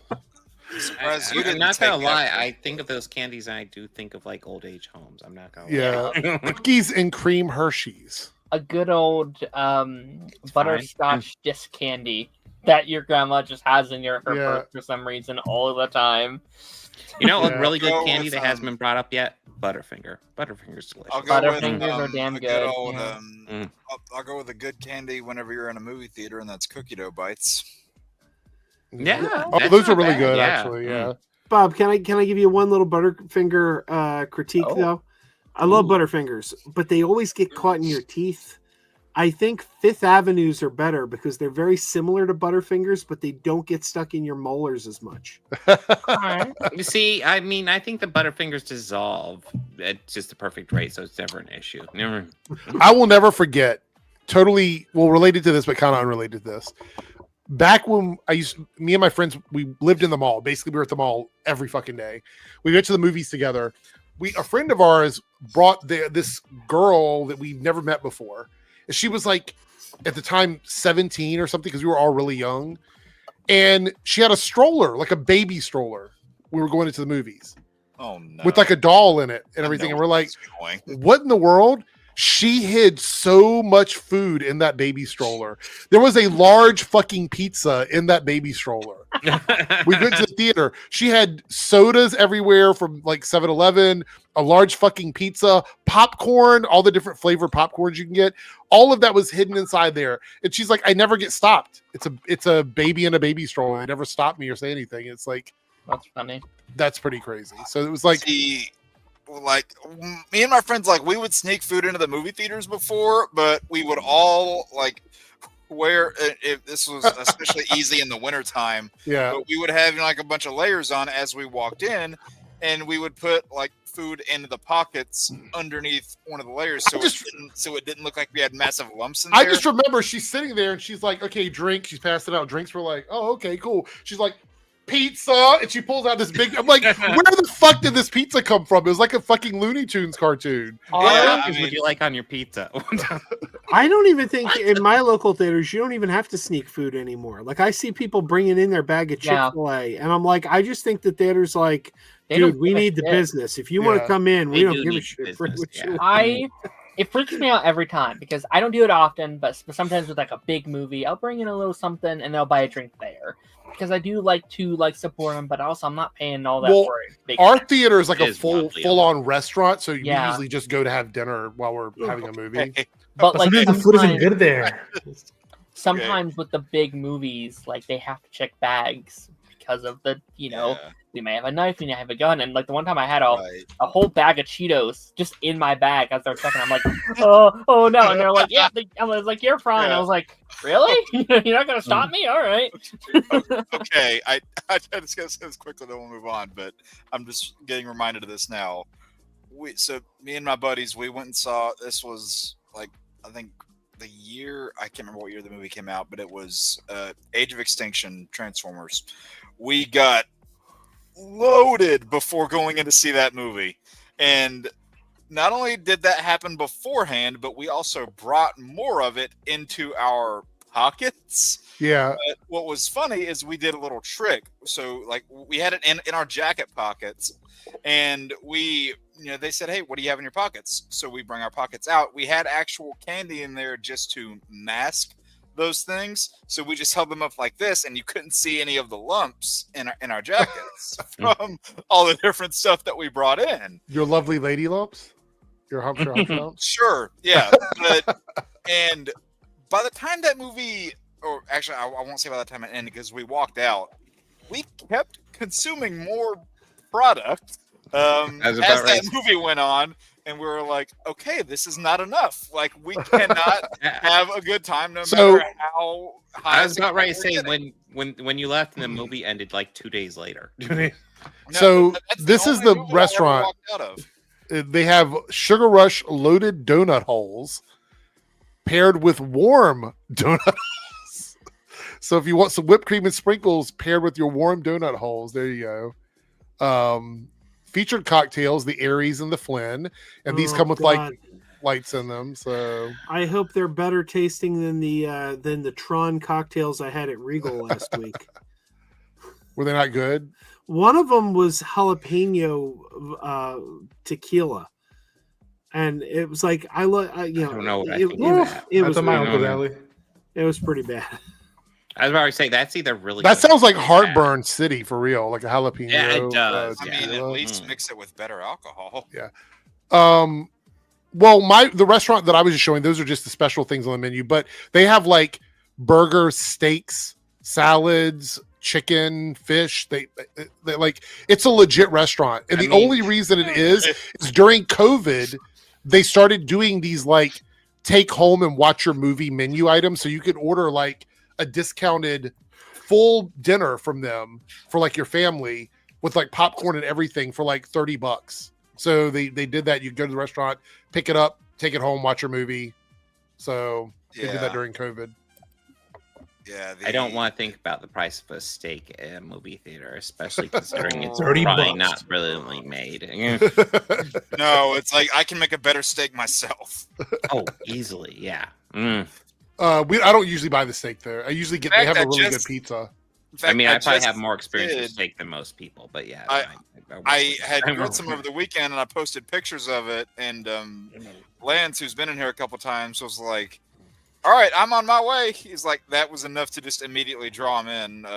Ronan and Darren, I think you guys probably saw that the steak pictures that I posted over the weekend. Mm-hmm. Yeah, that was for my only remaining grandmother's birthday, so it was a good time. Can you pull up the almost thing?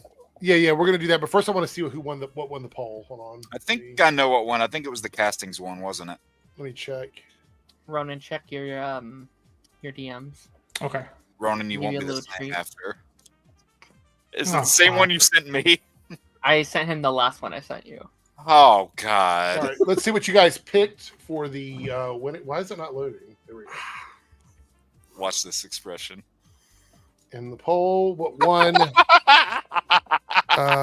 the same expression I had. That's why I looked down and was like, "What the hell?"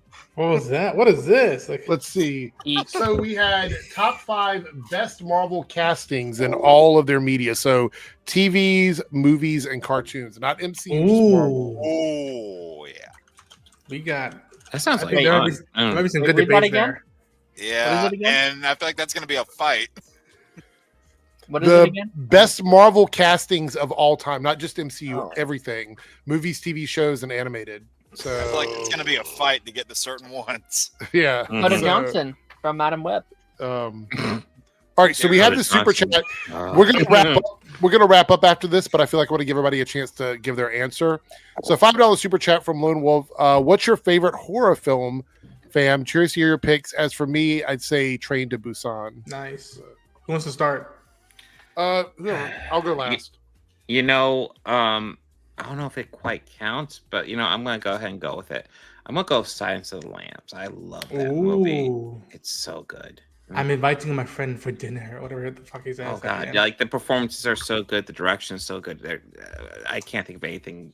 I think the worst thing is about maybe trans representation, but like even in the movie and the book, they're trying to be like, this isn't trans stuff. Yeah. They mean well. I'm gonna go John Carpenter's The Thing. Oh God, that's a good one. And it's a film that like I would think that after the first time it wouldn't hold up because the twist or what happens, but like no, every time I hear that theme hold up so well. You see that dog, and then you're just waiting for it to get night, and then you go to the dog cage, and you're like, holy fucking shit! And then I love that movie. I mean, a contender for me was Halloween, so there you go. I'm gonna go with, and you can argue whether or not this one counts, but in my opinion, it does. I'm gonna go with Sam Raimi's Army of Darkness. You can say it doesn't read as a horror film, but you look it up, it's labeled. It's a horror franchise. At least. You look it up, it's labeled as horror comedy. So many quotable moments. I mean, he has an eye for the weird, the graphic, and the outlandish. That's him to a T. Is that the one where he goes, "Yo, she bitch," or whatever? Is that the one where he does that? That's that one. That's that one. There's so many funny quotable moments in that film, and when he gets out, shop smart, shop smart. There's so many damn quotable moments. And I do love how I think Evil Dead 2 kind of establishes who Sam Raimi is, and then Army of Darkness establishes Ash, and I do like how in the series later you get those two elements combined to a degree, and I love those two elements. But Army of Darkness is awesome. That's my favorite out of honestly probably my favorite out of the whole Evil Dead franchise. By the way, if you happen to own, my favorite, by the way. If you happen to own the Evil Dead box set of 4K, what do they call it? The Groovy Collection or whatever. There's a million. If you happen to own that, there is a picture of Lil Movie Perp in there. Yep. He directed a couple. Yeah, he directed an episode, but his picture is in the box when it opens up. It's a close up of his face, and he didn't know it because he didn't own the box. Someone told him, and he's like, my picture's in there. So. I think an argument. I think between like Scream and Evil Dead, there's an argument that those are two most consistent horror franchises of just consistently putting out decent stuff. Yeah, I mean, Scream's not really my thing personally, but respect people who enjoy it. Did everybody go yet or no? I didn't go yet. No. I don't think Darren went yet. Darren hasn't gone. All right. I mean, I don't really watch horror movies very much. I feel like all the ones I've seen are like not really horror movies; they're more thriller. I like Scream though. I think those are fun. I just did the It movies this week for the first time. Those were really fun. I did Alien a couple months ago. Those were fun. So I think those all count as horror movies. I don't know. Some are thriller-ish, I guess. Yeah. For me, it's a toss up. I'd kind of there's two that I just love so much. I'd go with the original Hitchcock Psycho. First one. Good one. And Psycho 2 is underrated too. Yes. Oh, Psycho 2 is such a great sequel. 1982 is the best year for movies ever. You got E.T., you got Psycho 2, you got I don't even go on and on. But anyway, and also I have such love for Scream 2. Like I feel like no matter how many times I watch Scream 2, Scream 2 is good. I can watch Scream 2 every year. It never gets old. So I would say I have two, but one of them you could argue is not just exclusively horror, and that would be the first Alien. So Alien, that one to me is very scary. I love that movie. But this movie that scares me the most, and it's just one scene in particular really that scares me, is The Shining. Oh, that movie really, really, really scared me when I was younger, and there's one scene in that movie that like haunted me for my youth, and I still think about it, and it's scary because it's so unsettling. And that is the scene with the bear mask guy in the room with the hotel the guy in the butler suit or whatever. Yeah. That scene is frightening to me because you have no fucking idea what it's even going on unless you read the book, and then you find out what that situation is. But in the movie, you don't know. And then the old fucking lady in the shower scene, which is another one that just like fucking scared the shit out of me when I was younger. So that movie was like one of my favorite horror movies. Dr. Sleep was good too, but I don't think was Dr. Sleep horror. I don't even know if I would more thriller consider that horror to me. There's a horrific scene in it. I am 100% fine with calling Dr. Sleep horror, but I don't think it's as good as Shining. That being said, Eric, you're picking my daughter's pick. At least it used to be the same pick. Oh, really? Yeah. I may change my answer. I just thought about it, and I would say it was one of my favorite movies. But I did the Substance during Oscar season. Oh, yeah. That movie fucked me a little bit. Yeah, that's a crazy ass movie. Wild. I had to keep pausing it because I was like, no. What I thought was wild about that movie is that there's like no characters in that movie. Dude, there's like it's rough. one character that's to just get like played by two actresses, and then Dennis Quaid being Dennis Quaid. Do you know what the most horrifying scene in The Substance is? Because it's not what you would think. It's watching Dennis Quaid eat shrimp. Oh God! There's nothing more horrifying in that film than awful close-ups of Dennis Quaid chewing shrimp with his mouth open. Yeah, and Senior brings up another good one, The Omen. That's my favorite Richard Donner movie. Love that. Okay. Yeah. I consider The Fly. David Cronenberg's The Fly a horror movie. That's Dude, I'm almost Heard about done. Cronenberg's awesome. Did anyone see the first Omen? The first Omen was surprisingly really good. This for you, Damien. And that director, man, she's going to go on to big things. When I was 7, I was terrified of Flicka 2. Oh my gosh. With that being said, I think we're going to wrap it up tonight. We've been here for 2 hours and 30 minutes, so we're actually getting out of here more along the normal time. I want to thank everybody for the super chats and everybody for hanging out with us tonight. Of course, we had Joe, Bob, Darren, Jake, and Ronan in the building. Go over, check out their channels, and if you dig what they're putting out, please give them a subscribe. Don't subscribe if you don't, because it kind of fucks with the algorithm. So I'm giving them a shout out, but make sure you're watching their content as well. Don't just scroll past it. I just did Superman versus Man of Steel. Check it out. Check it out for sure. With that being said, I'm out of here, everyone, and we'll talk to everyone later. Have a really good night. Hey there, if you're seeing this, that means we have reached the end of the stream.